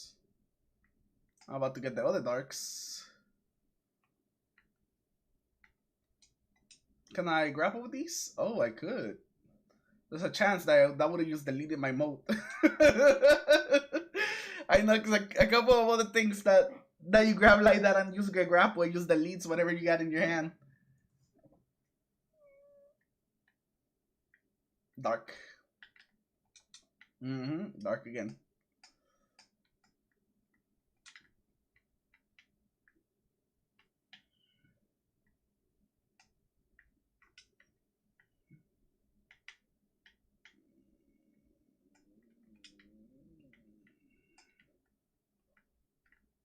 Dark on you. Where's the rest of the dark? Is there another dude? Probably have to kill the snipers. Oh yeah, he's spawning back here. Good stuff, Paintswick, brother. You got it, Paintswick. You're a fucking beast in this dungeon, Paint. Hell no!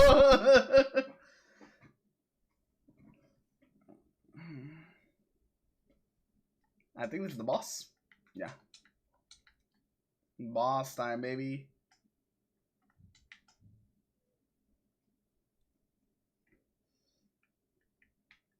The guy's a lot tanky than I remember. Probably because I usually do have something to kill him. Right now, I just have an LMG.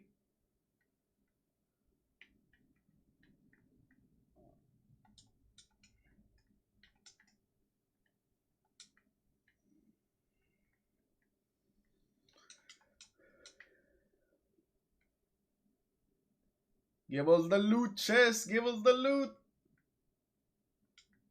Give me a relentless.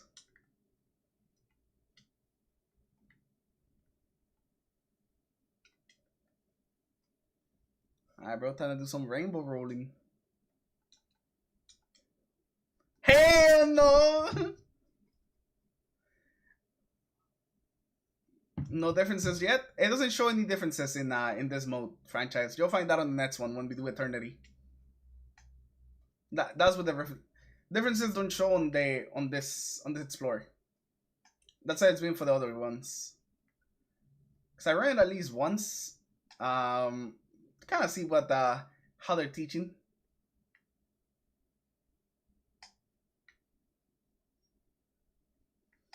So in theory, we should be able to skip the rainbow road with the skimmer right here. What kind of loot do you get in Eternity? You could get Adepts. I think Eternity you have a chance to get it out getting Adepts. World Ultimatum is guaranteed Adepts. Alright, Paint Spec, let's fly, baby!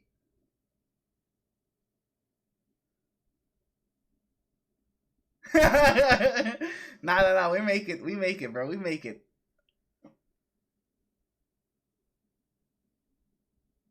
I would say stick with the current plan.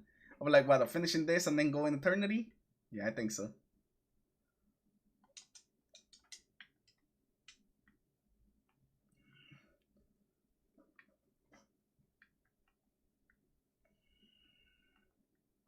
I think we're going too high. I think that's the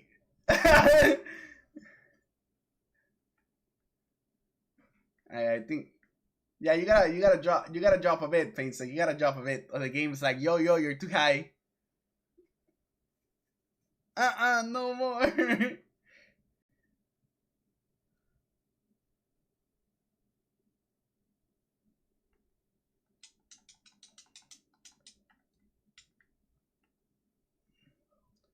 You gotta get off of it there once in a while and summon a new one, bro.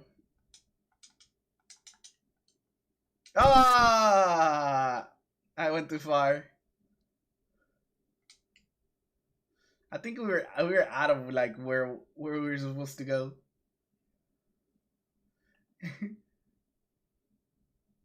I'm doing it again, Paint Stick. I'm doing it again, bro. I'm going for it again. It's been so long since I done the flyover that I don't remember how far I could go without I have to the point where I have to like go down. I think over here should be good, maybe. Yeah, look at Paintstick, bro. Look at Paintstick. I mean, probably we should be going on the road because apparently in the other difficulty they're making it so you can just fly.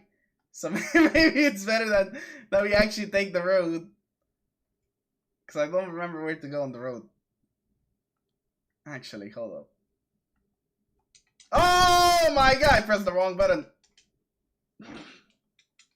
I wanted to use get off of it and activate it again.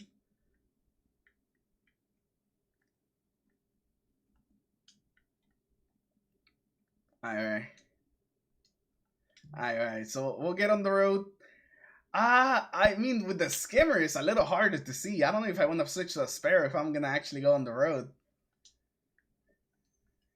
Yeah, because they put you like a... Yo, what if I put on the Cruiser, my Cadillac, bro?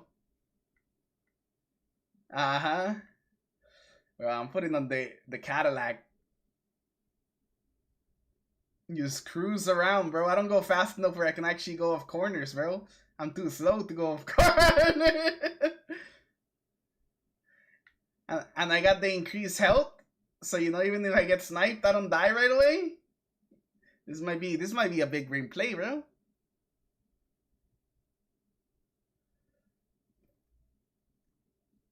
Are you in the game yet, Stink? Is it the one that shoots? Yeah, this is the one that shoots, bro.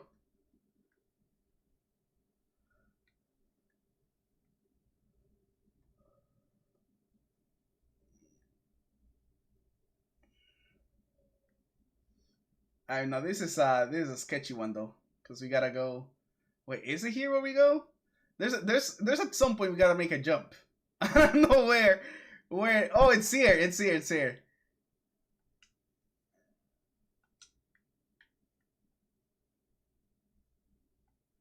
Put on the core. What, the core 1? Look at this, bro. What you? It's just a Sunday drive with this Sparrow.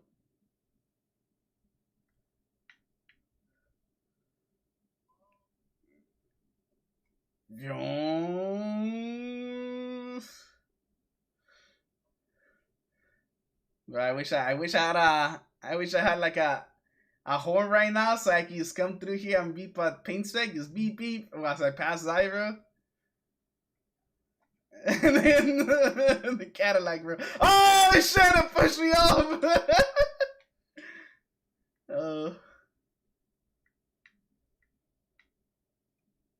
Oh, he's cruising.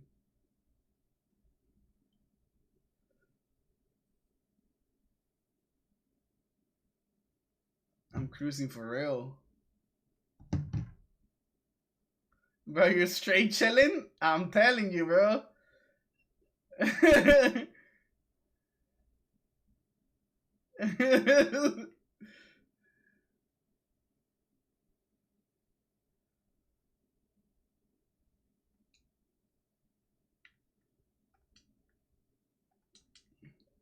Yeah, I'm getting that secret chest right now.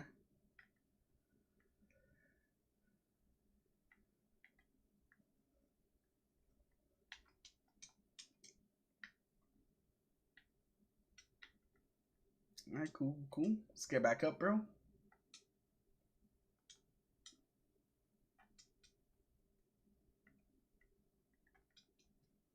You're just waiting for the homies to get to the boss? Alright, bro, sounds good. I mean, we're like right there.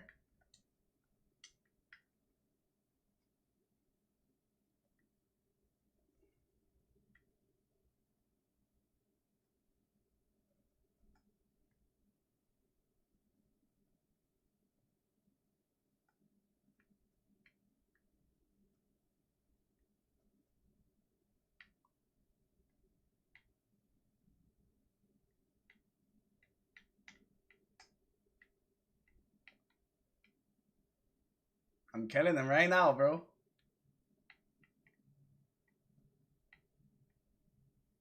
Straight chilling and killing.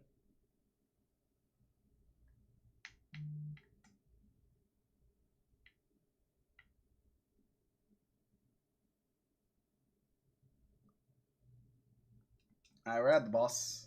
Join up. Join up, bro. What do I want to use the boss? I'm just gonna use a rocket, bro. Just gonna use one rocket. I'll probably want to do. Yeah, I'll do. I do Nighthawk. I'll do Nighthawk.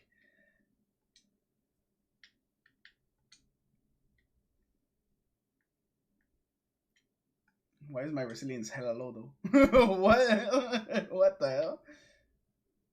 Oh, because I have the wrong boots on. Oh, I have like PV. I have PvP armor on. Oh, no wonder my resilience is so low. I was running with the PvP armor. And the PvP fragments. Oh my god, did I even have 18 for PvE? I'll probably keep the very bloodline on. Put on this this judgment with slide shot time payload. Oh yeah, this thing has sights. Oh my god. Doesn't have barrels, it has sights. So weird seeing a weapon with sights after they pretty much got rid of all of them for all the other weapons.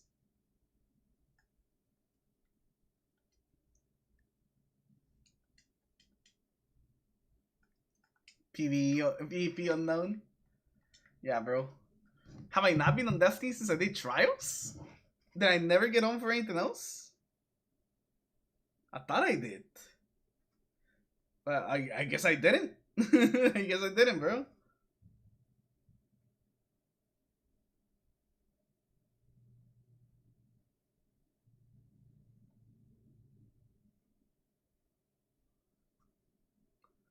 You did my video? Oh yeah, I did the video.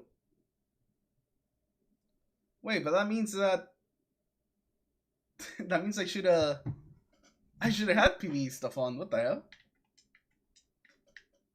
I'm putting on the flag, boys.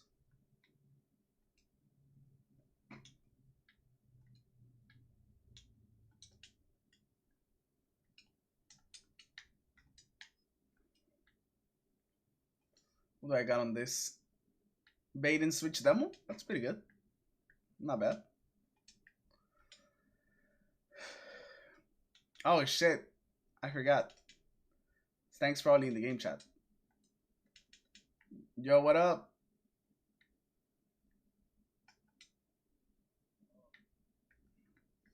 Yo, is Paintsback here though? Okay, he's here now. He's here now. Paintsback. You ready for this shit, Paintsback? Oh my god, why is the sound suddenly so high now? All right, I didn't even see what we need. Do we need dark? Because I just made some dark. 2 darks. Hey, that's good.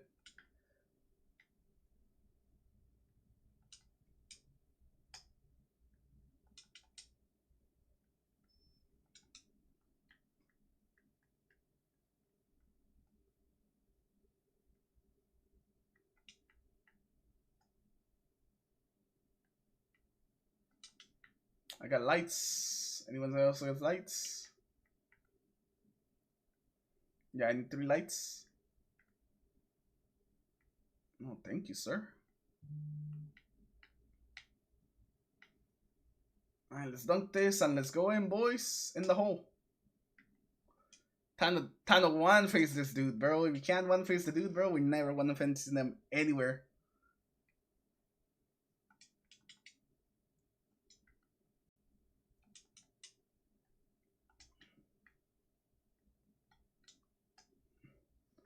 Oh my god.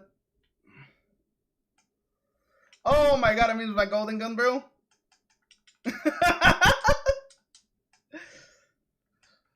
And I'm missing my rockets. Oof.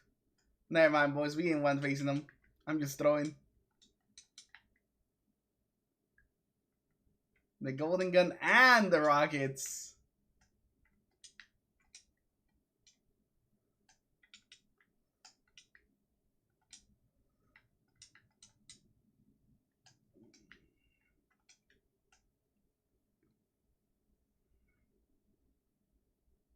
Bro, what are you shooting him with?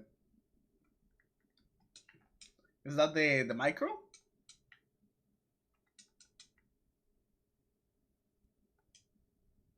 Absolutely nailed that Goldie. Oh, that Goldie would have been huge if I actually hit him though.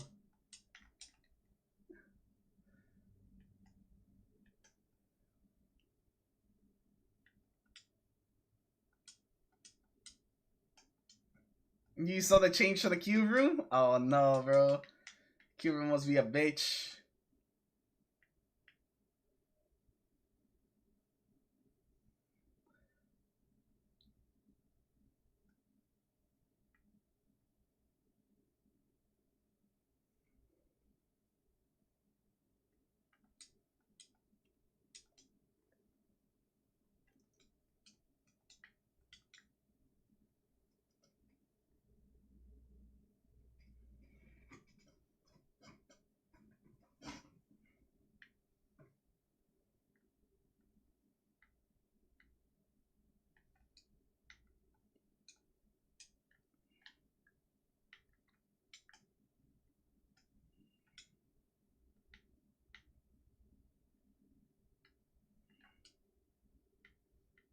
Oh, it's this room. Oh, fuck, I picked up the light mode. Ah, well, there goes my dark modes.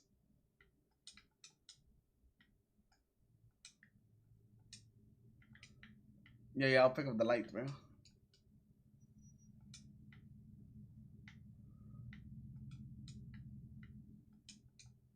I don't have any heavy, though. Oh, no, I have some heavy down there, man.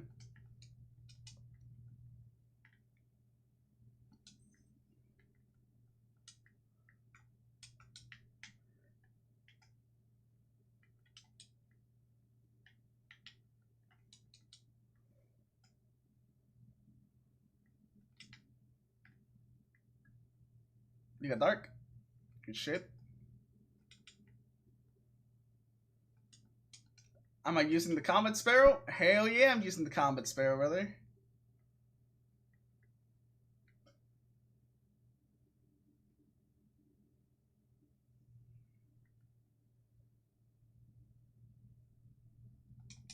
Let's see, can we hit the Goldie the second time, baby? Oh my god, we did it, we hit it. We're cracked, we're goated.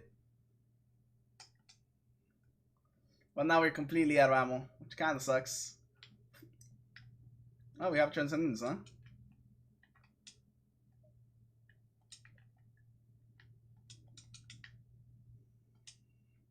Ooh, just grab a bunch of ammo. Including a heavy. Very nice.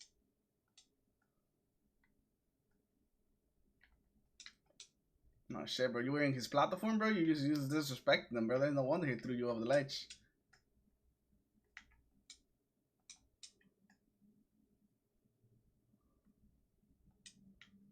Got some boots. Yeah, you don't get armor in this one. That is very interesting.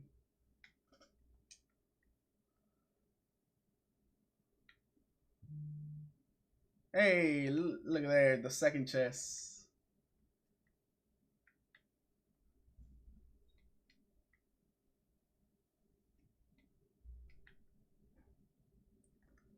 Alright, let's go to Eternity and then let's go into oh, let's go to the place first and then go to Eternity.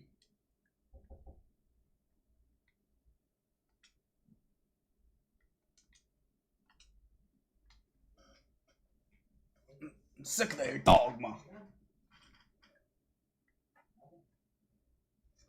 Monolith memento granted. Congratulations to completing Edge of Salvation.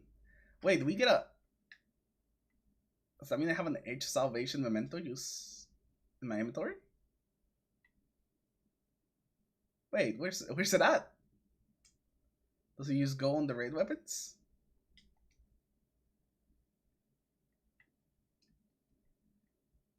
I got closing time threat detector. That's not bad. Not the role that everyone's gonna be going for the crucible, but not bad.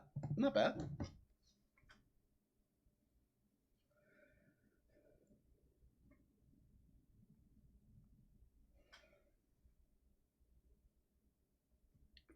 Bro, you get the message about the memento? Bro, do you have it in your inventory?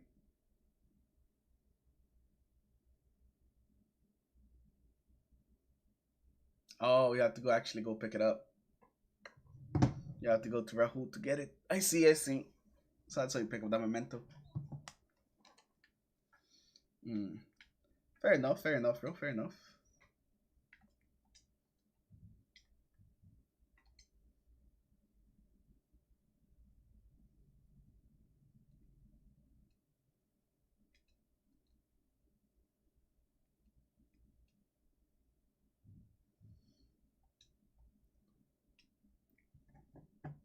Alright, what do we get? We get a sudden death. Okay, so we get to pick an exotic between the navigator or the hierarchy of needs. So basically use whatever you didn't pick last time. So here you go, boys. Pick up your exotic. You're going to be able to get the other one again.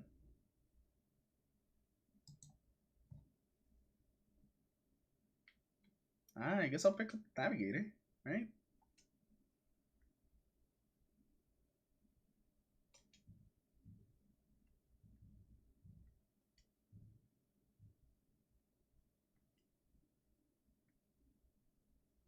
Well, they gave us destabilizing envious. I mean, that's a pretty cool one for PvE.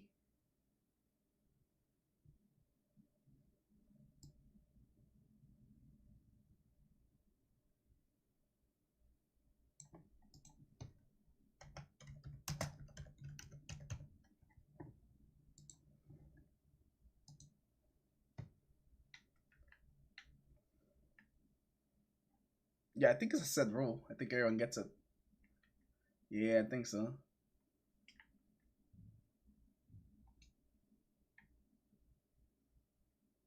I wonder if it's gonna take us to the flawless hole.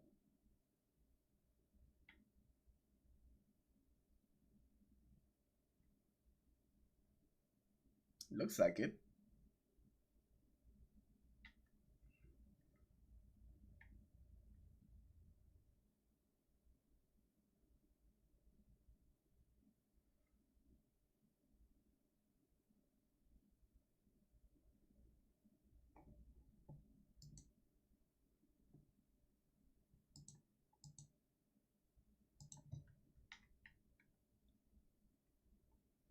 Give me the loot. Oh, I got two relentless.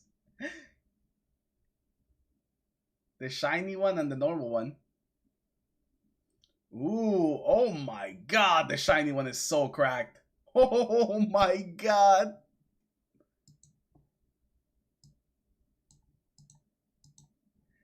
Yo, we got the god over here with the shiny one. Keep away Head Seeker. Ricochet rounds, hammer forged rifling. My god, they should be illegal.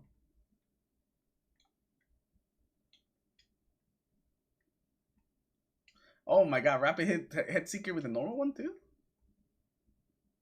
Shiny from the quest? Yeah, shiny from the quest.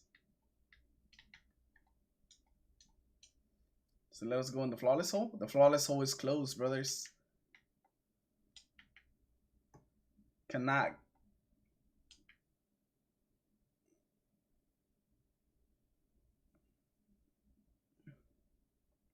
Okay, so that one is not like that one's not like a curator roll. You don't just get the same roll. Oh, just a random roll. Okay.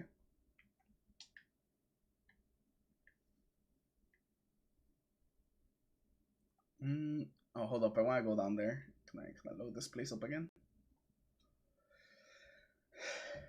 Too bad that it doesn't have like a fast travel point in this area.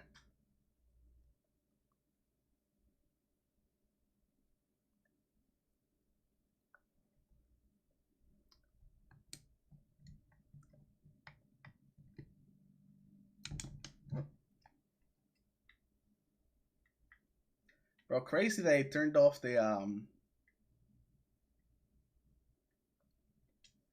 they turned off the sparrows in this area.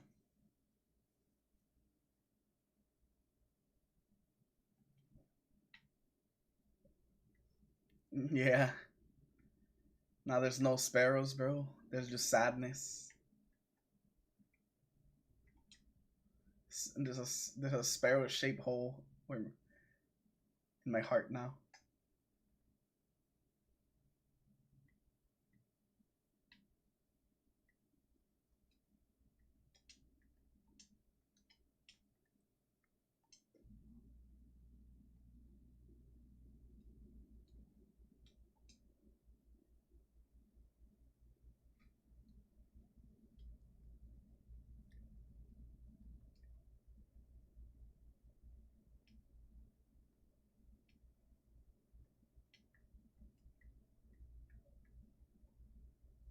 Paracasso. Rolling Storm Dragonfly. That's an interesting one. Alright, boys. Let me know when you're ready to go.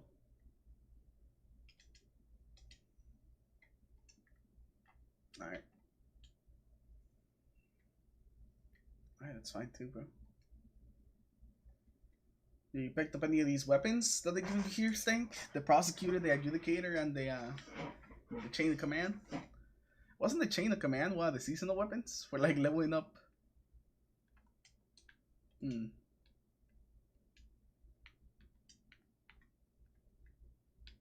Really? So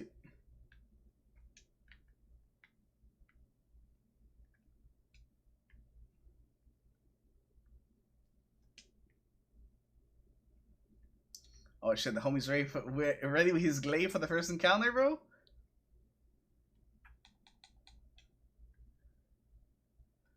Alright, let me switch out of this. Probably the Warlock just so we can grab the chest again. The secret chest. See? I'm smart. Sometimes. Yeah.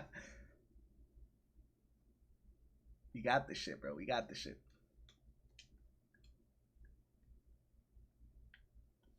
We'll invite Paint. We'll invite Mr. Nugget.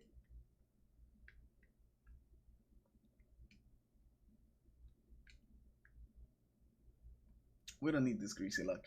That Greasy Luck can get out of here, bro. Look at all these no survivors that we got, bro. First, I didn't want to drop, and then they just could not stop dropping last week.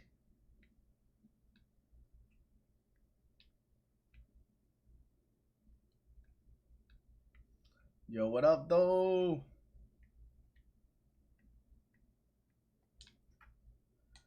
I wonder if I want to do Lord of Wolves, or if I want to do the Glaive. Both seem like they would be pretty good, right?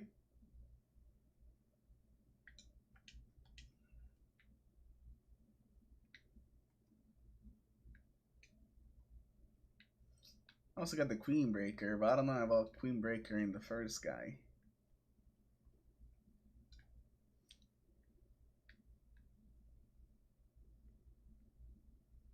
For what? For the banner? Barricade. Oh, for the bow charge. I see. It's all good, bro. This is just normal mode, so it should be fine. Although I think the glaive is gonna fuck, and regardless.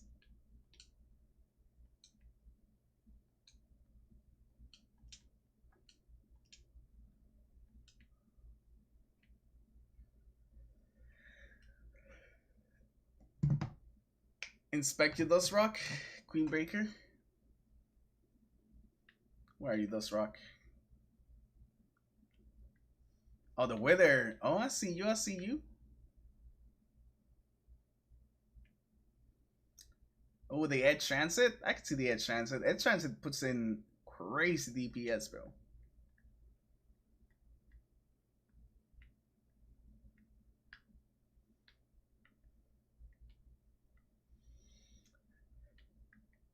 I mean, the boss fight is really long, so I don't think like we don't need shit like rockets.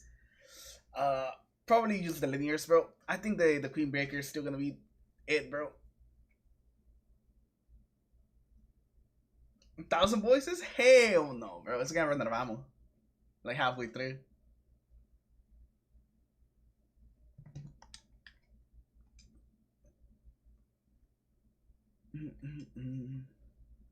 No, I think Queen.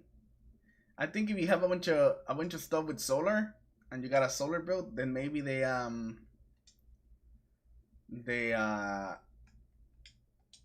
sleeper, but I think Queen on the sleeper might be the play. Maybe some of the fucking crazy cracked out grenade launchers. I don't know about those, bro. I don't know about those. Have to test those out.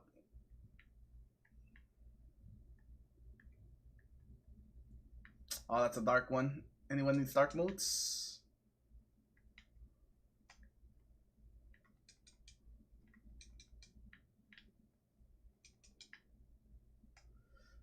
So, bro, what's up? What's up? What's up, franchise? What?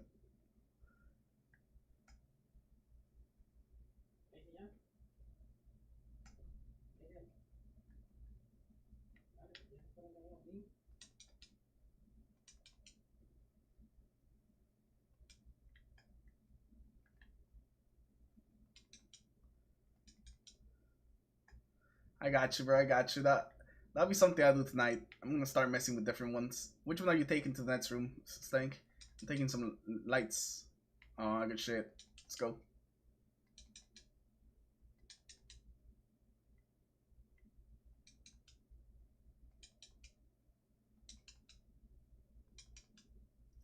What's this one you're thinking about? Tell me. Alright, let's go, paint. We out.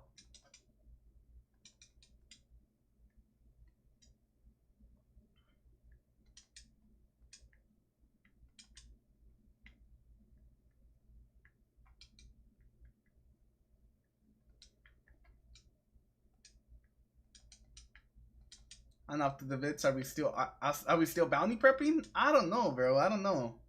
After the videos, I don't know if you want to be bounty prepping. Actually, maybe for the artifact. I think if you're bounty prepping for the artifact, I think you will still need to bounty prep. I got my shit. Oh, paint sweep.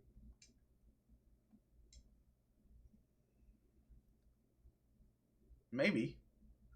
Oh, bro, short circuit. Ah, we gotta keep moving. I see. fucking asshole modifier. Okay. I mean, in this one it works.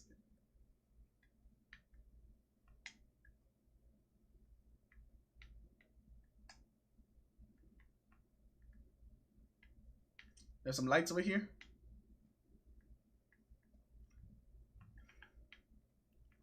I got the dark.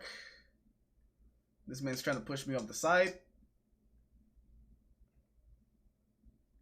Oh, do we have to do that? We might have to do them in specific order.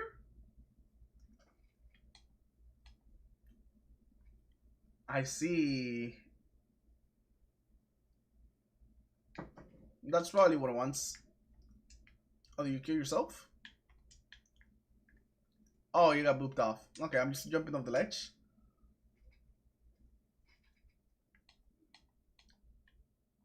There's a what?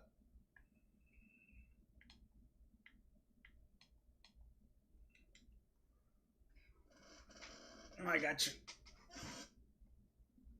Let's see right now when we start, we'll look real good.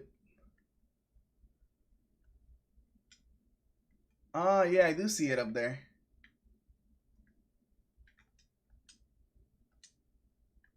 Yeah, it looks like we need to go in order. Yeah. So yeah, we start with light, boys. I already picked up some darks. Somebody pick up the lights, boys. There should be enough to do it on the ground.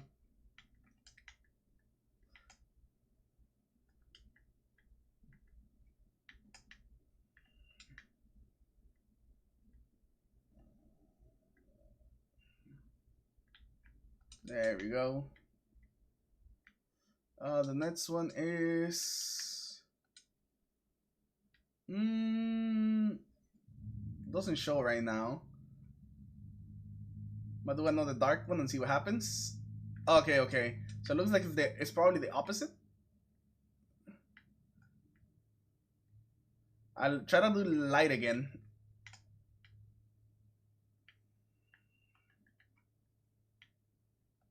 Oh, I got the light modes. Alright, where's the other one?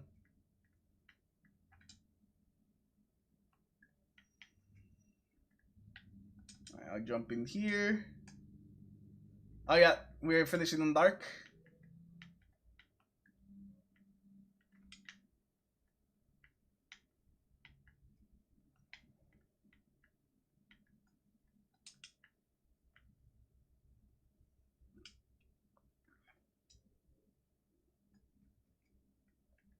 There's some darks.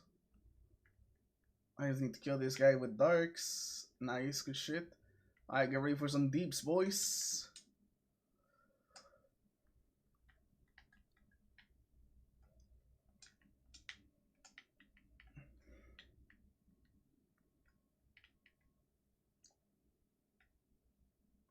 You guys got that extra damage. You got the extra resist with my super, boys. Just let him have it. Let his ass have it.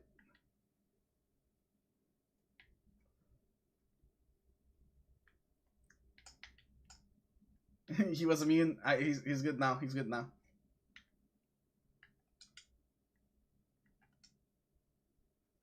Ah, this one seems like I'll be a bad farm. We'll have to give it a try later. It doesn't seem like it's that bad. We get 190 for this? 190? Okay, okay. That's not bad. That's not bad.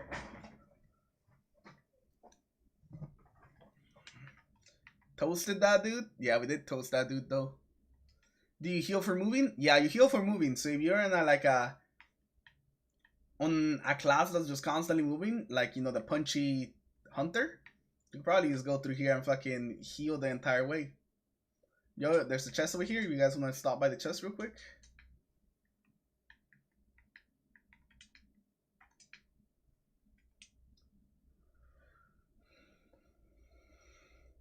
Oh, fuck.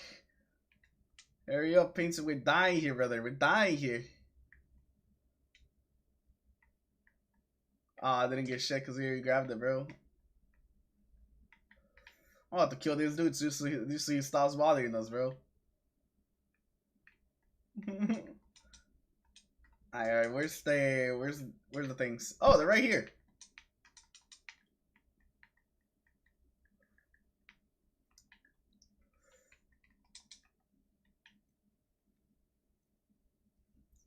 That dude is immune. Okay. Can we not kill those dudes?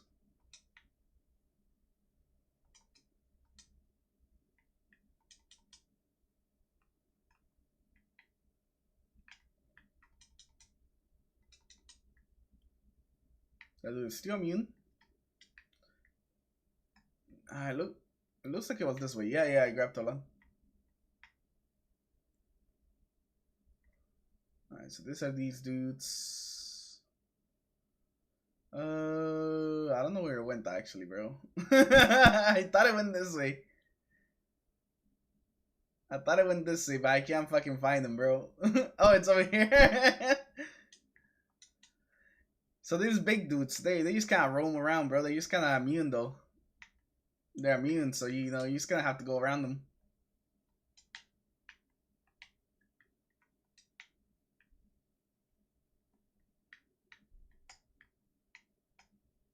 And just ignore him, bro. Just ignore him. Ignore him.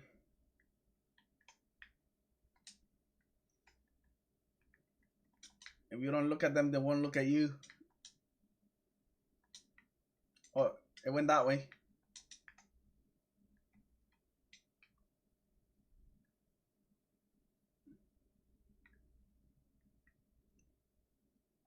Alright, well, these dudes are not too bad, though. They're more of an annoyance more than anything. An ultimatum, they could definitely be more annoying, though. For sure.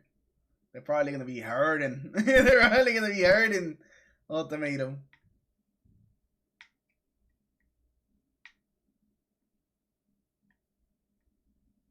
I don't know, I'm looking for it. It's on you. Bro, I'm so lost when it comes to finding these goddamn orbs.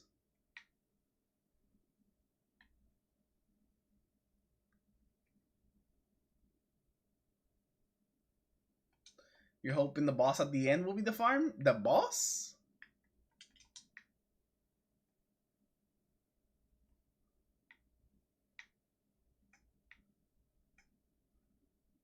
Oh, that guy. Why is that guy? Oh, they're damageable now. Bro, they're damageable.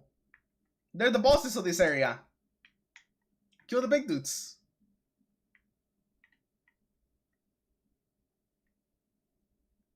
Where the fuck they go? Oh, they're over there with you? Oh.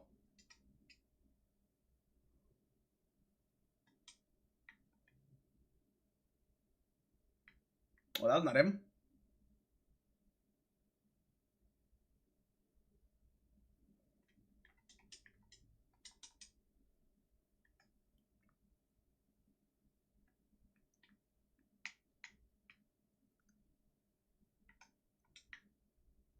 I heard something.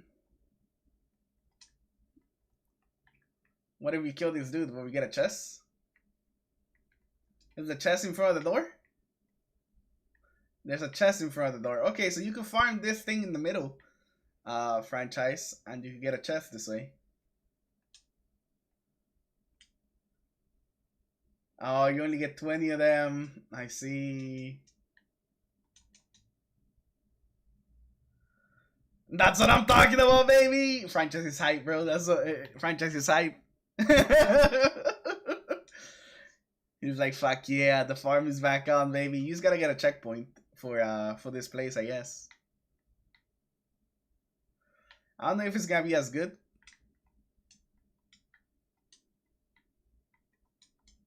Because I don't know if you can just kill yourself like the other one, and and the dudes will respawn.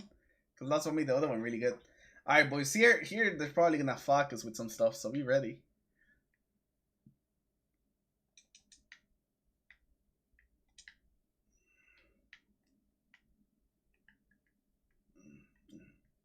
Oh, I made lights.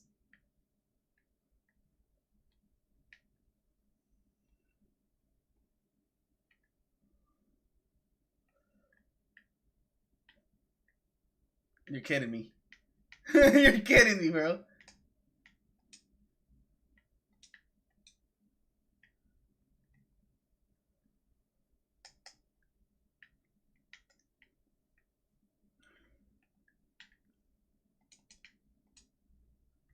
Bro, I just keep the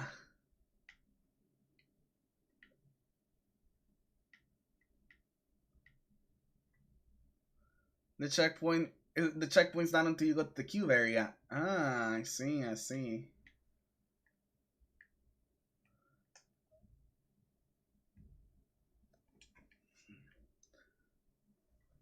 Okay, so far, did they not change anything in the cube room? Or do I just not notice something?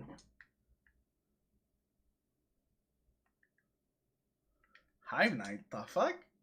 Oh, what the fuck?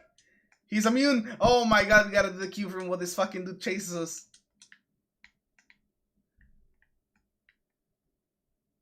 Gotta keep moving, baby. Gotta keep moving. Oh.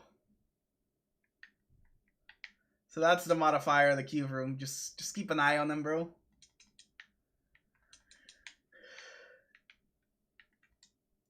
And what do we need? You got 3 already? Fuck, I made lights.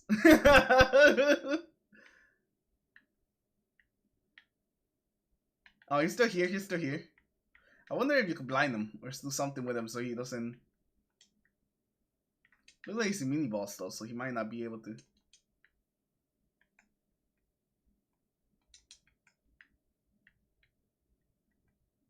Let's get the fuck out, bro.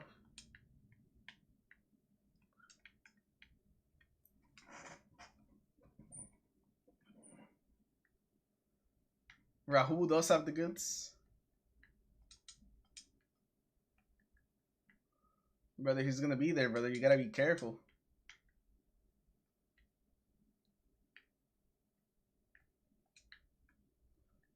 What do we need? We need dark. We need dark, boys.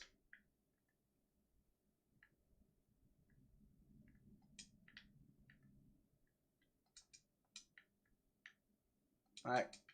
Going.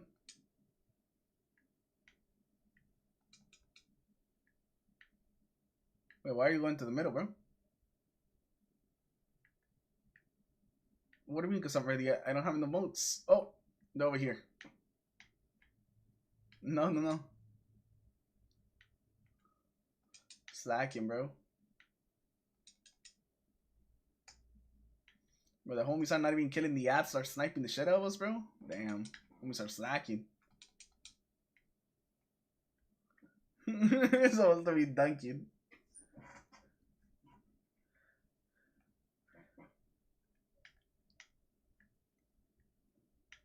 Chat with the boy. He's about to come out and get the homies. Yep, there he is. Bro, of course he's got Nike seat.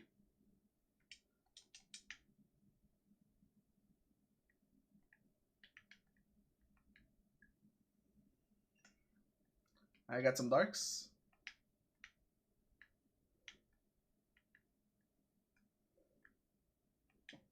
Damn, bro, that sucks.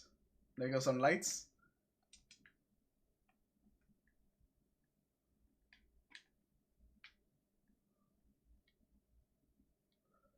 There should be more lights. Alright, there goes the lights. I think we should have enough lights. You know what we're gonna need here, bro? A Titan with the belt. Babysit him in the corner. The big knight with the sword, yeah?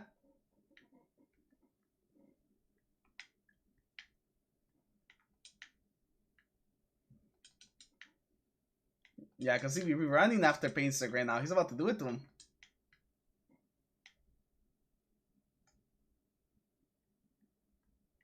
I got some darks.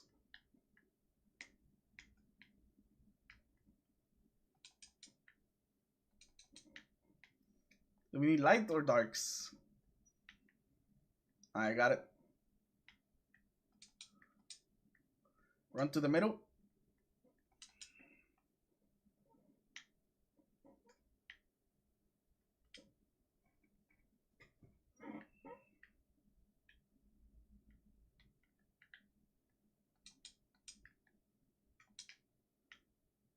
He's still here. He's just chilling there menacingly.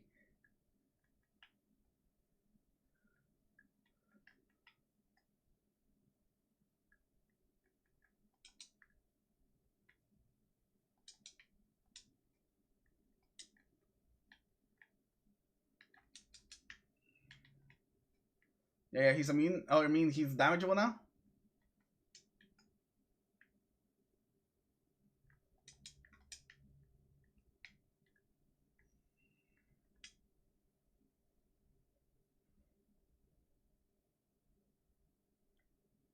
Let's go.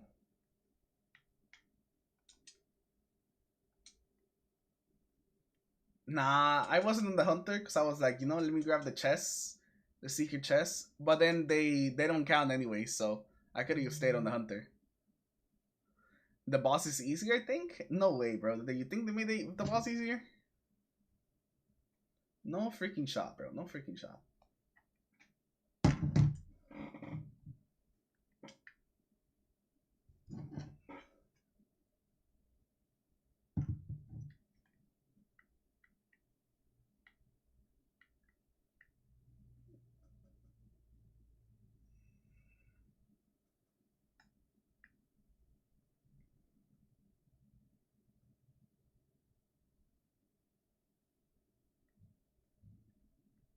And the sparrow? Bro, I'm about to use pull out the cruiser, and just cruise.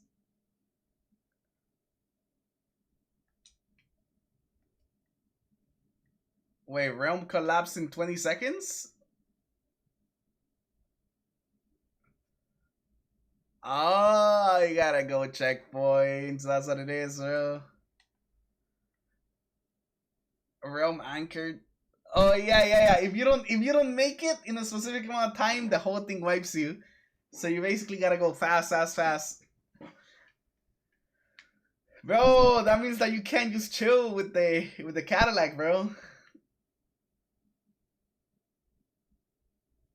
Oh, you gotta go up there. Can you hit it from down there? Yeah, it was above you.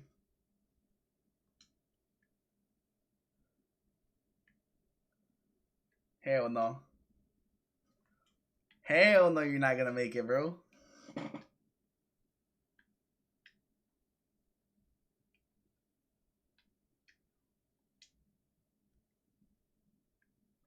Alright, boys. Let's go!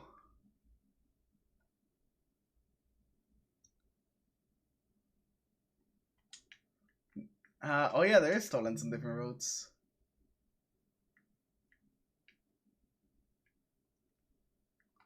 Oh my god, I'm a warlock. Once I go off, I'm fucking done for, boys. Good luck.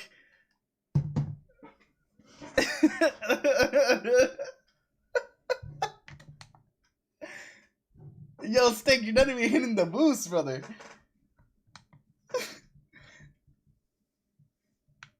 Yo, this man's over here on that horse, bro. On that blue horse.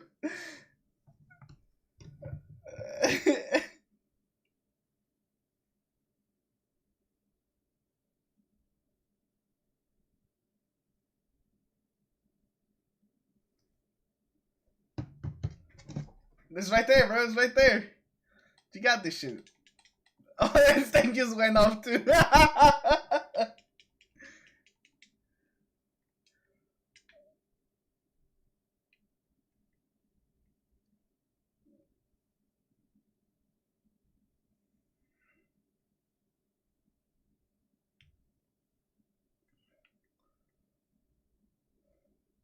Bro, I'm over here drifting my sparrow around corners, baby.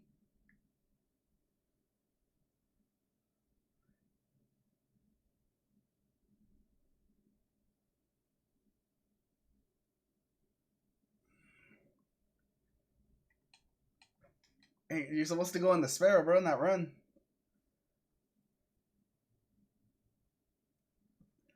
I guess so, bro.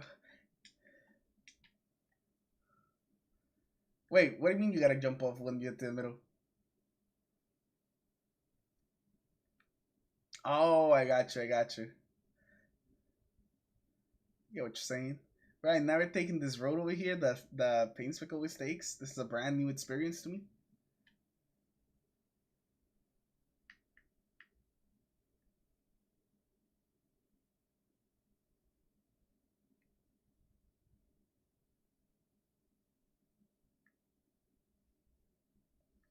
Oh shit, I'm on Painspick's road. I didn't even notice. I'm not on my usual road. Painspick, your road is crazy, bro. This is crazy town over here on this road. Why you take this one, bro?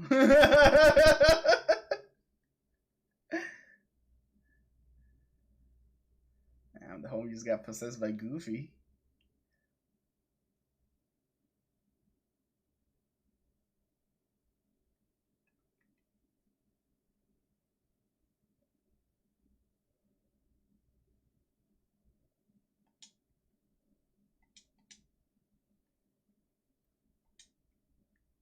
You could better to use Eager Edge all the way. That's one way to do it, I guess. Oh my goodness, bro. I'm over here just sucking. Dancing on my Sparrow. Dancing.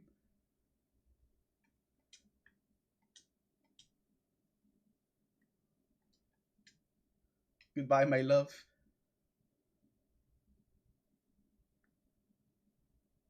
What the fuck? Why is there a giant bull right there? Was that always there?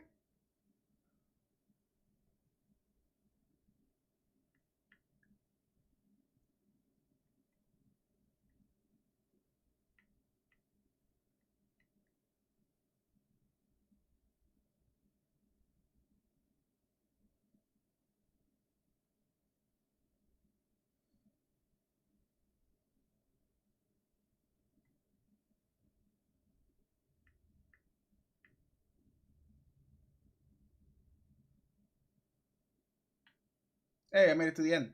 Stop the timer.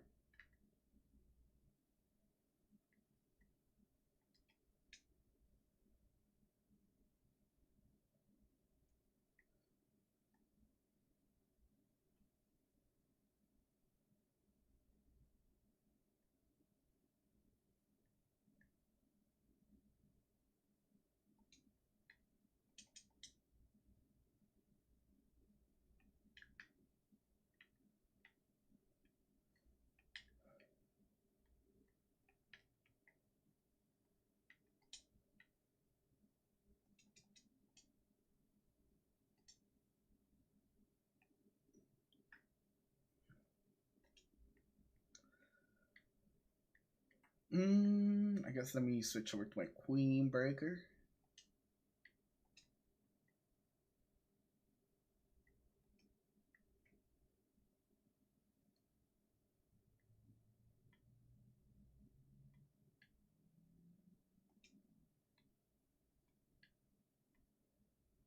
What do I want to use for my exotic though?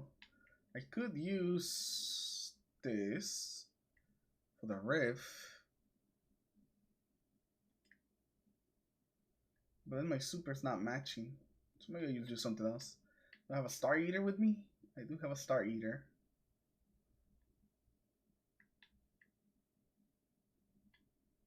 Probably let's do Osmimensi Star Eater.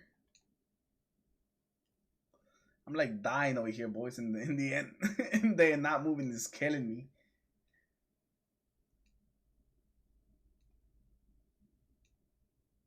It's assaulting my eardrums. Yeah, I think Queens is gonna be the play, bro. So you just remember your mod on the artifact. And also the limit break. Don't forget the limit break, boys.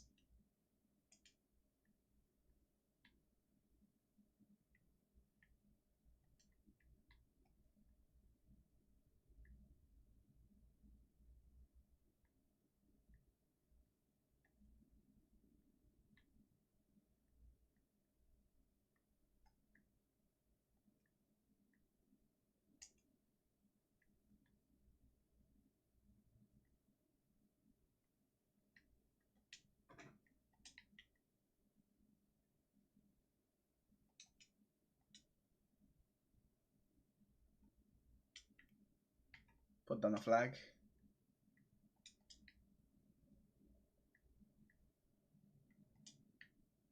$27 shots.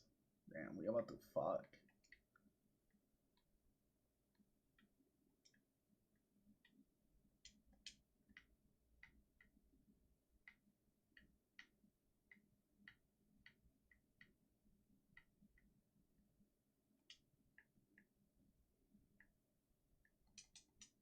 Oh shit, what this man's got? Does he have a fucking divinity? Oh shit, he's like, I'll be the divinity.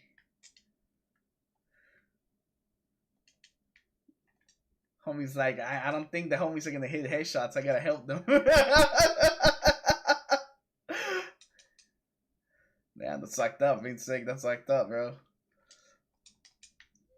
But you were thinking it, dude.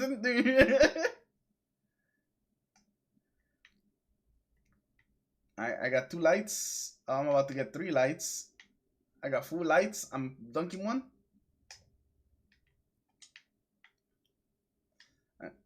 Remember to kill the ogre when it spawns, boys? Cause fucking their banes. Oh my god. What do we need? We need light. Another light. This guy should be it though, right here. Should have enough right here. Is this the last one? What's up, Leon?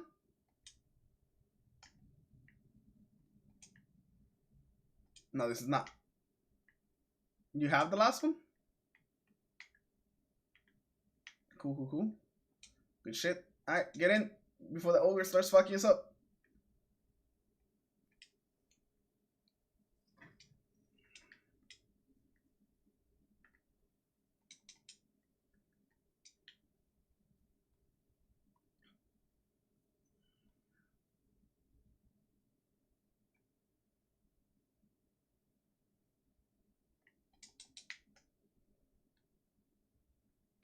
You gotta keep moving, bro.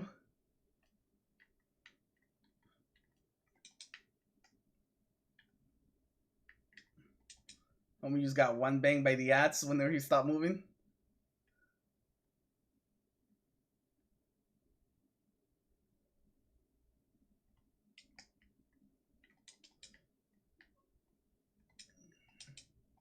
Oh, I went right off the ledge, bro. Fuck the fucking warlock jump.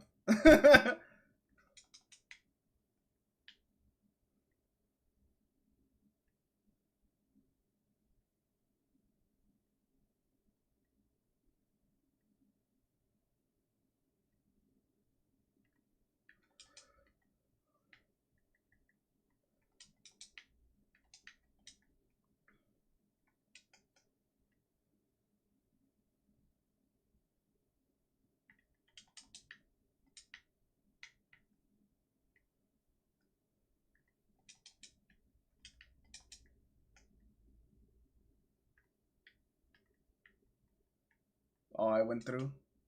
Oh, you already dunked him?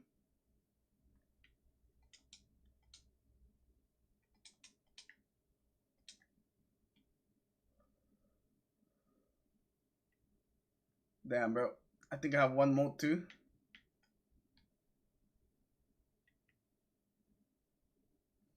Where you just wipe us if we don't dunk it?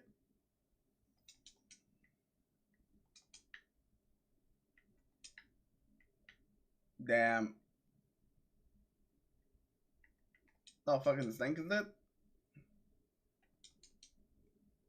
Bro.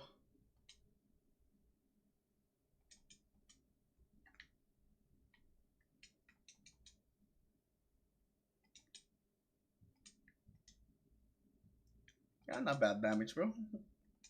Almost 1-faced him.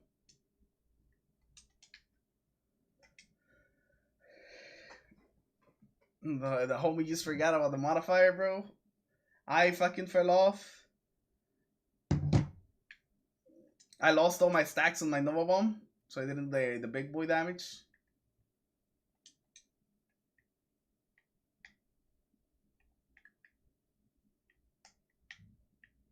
What the fuck you go? Oh.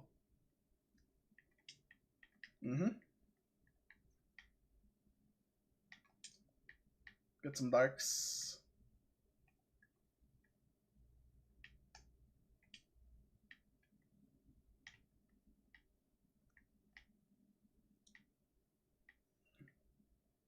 There's some more darks over here, bro.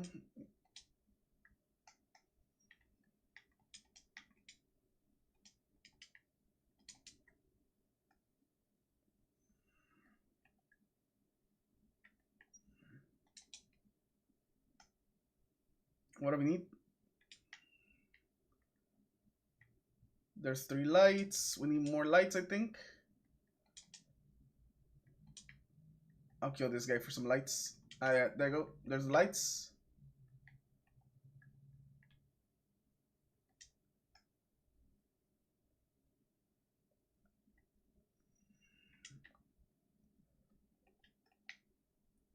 Oh, this fucking dude is sucking me, bro.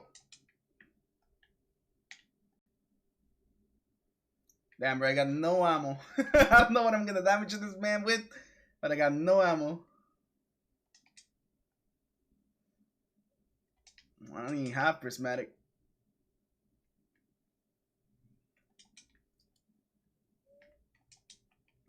Now I got prismatic.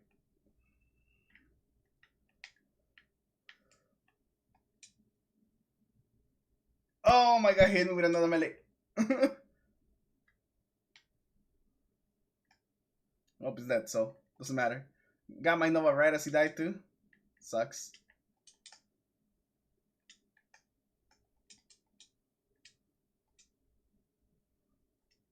Oh, the chest, baby, the chest. Oh my god, so much loot.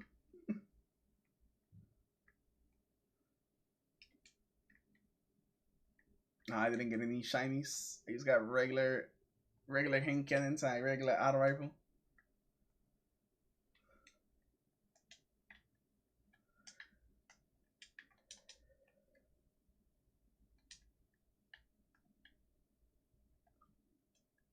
$30, not bad.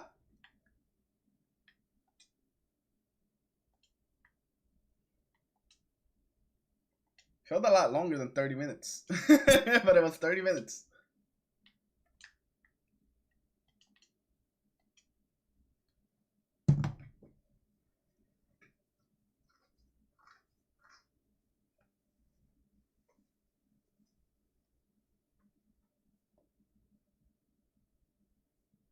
$15 on the Rainbow Road section.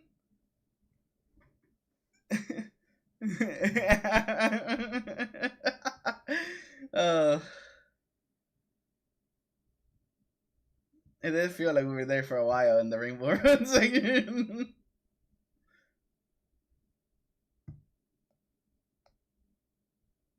The homies are judging, bro. The homies are judging.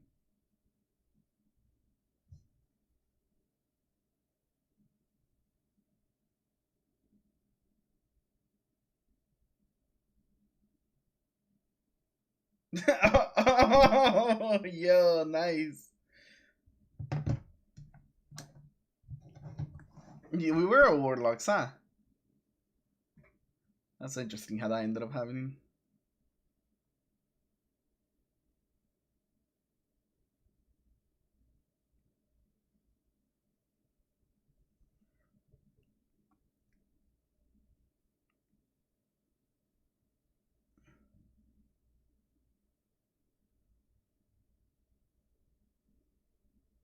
Mm-hmm.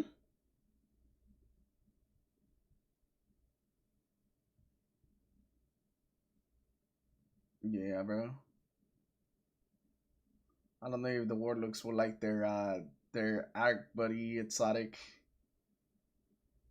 Cause some people do not like the buddies.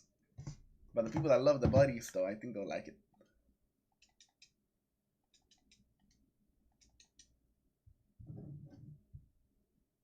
People that like running like the buddy builds for like all of them, they're gonna fucking love it.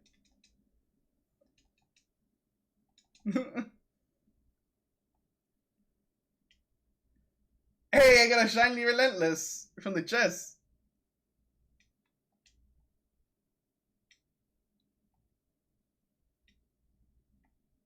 That's it.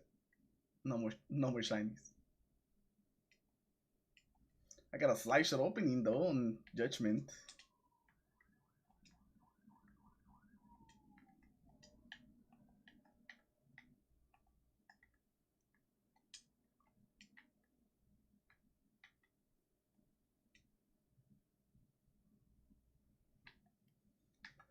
Oh, is this the shader that Ronnie was talking about? Oh, it's definitely not very white. It's more gray.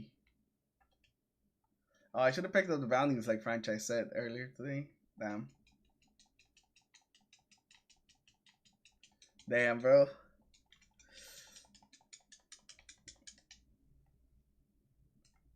Well, farm, but I don't know, bro. I don't know. I don't know if the bounties are gonna be. I think us are gonna be getting farmed for a little bit, you know. But you know, the changes didn't look too bad. Changes didn't look too bad. I think we can go in there and fucking clap it.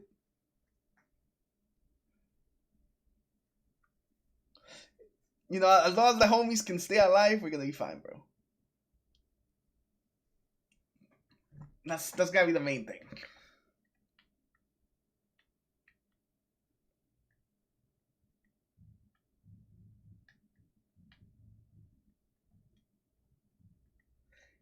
Stay alive. Stay alive. Where's this where's the hand cannon? No, that's not it. This is the hand cannon. Okay, so I do have it attuned. No, not again!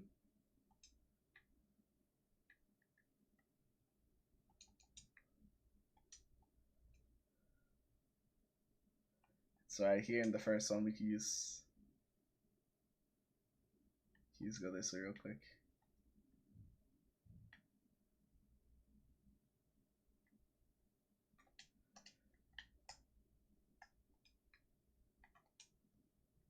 But alright boys, with that we're gonna end today's stream.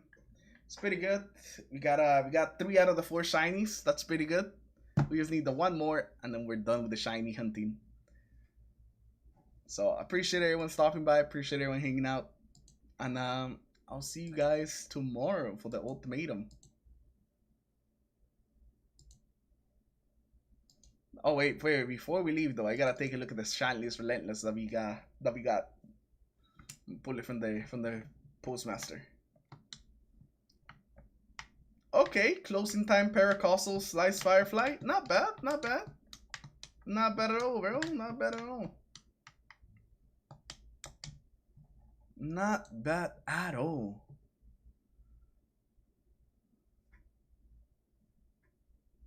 Alright, boys. Peace out.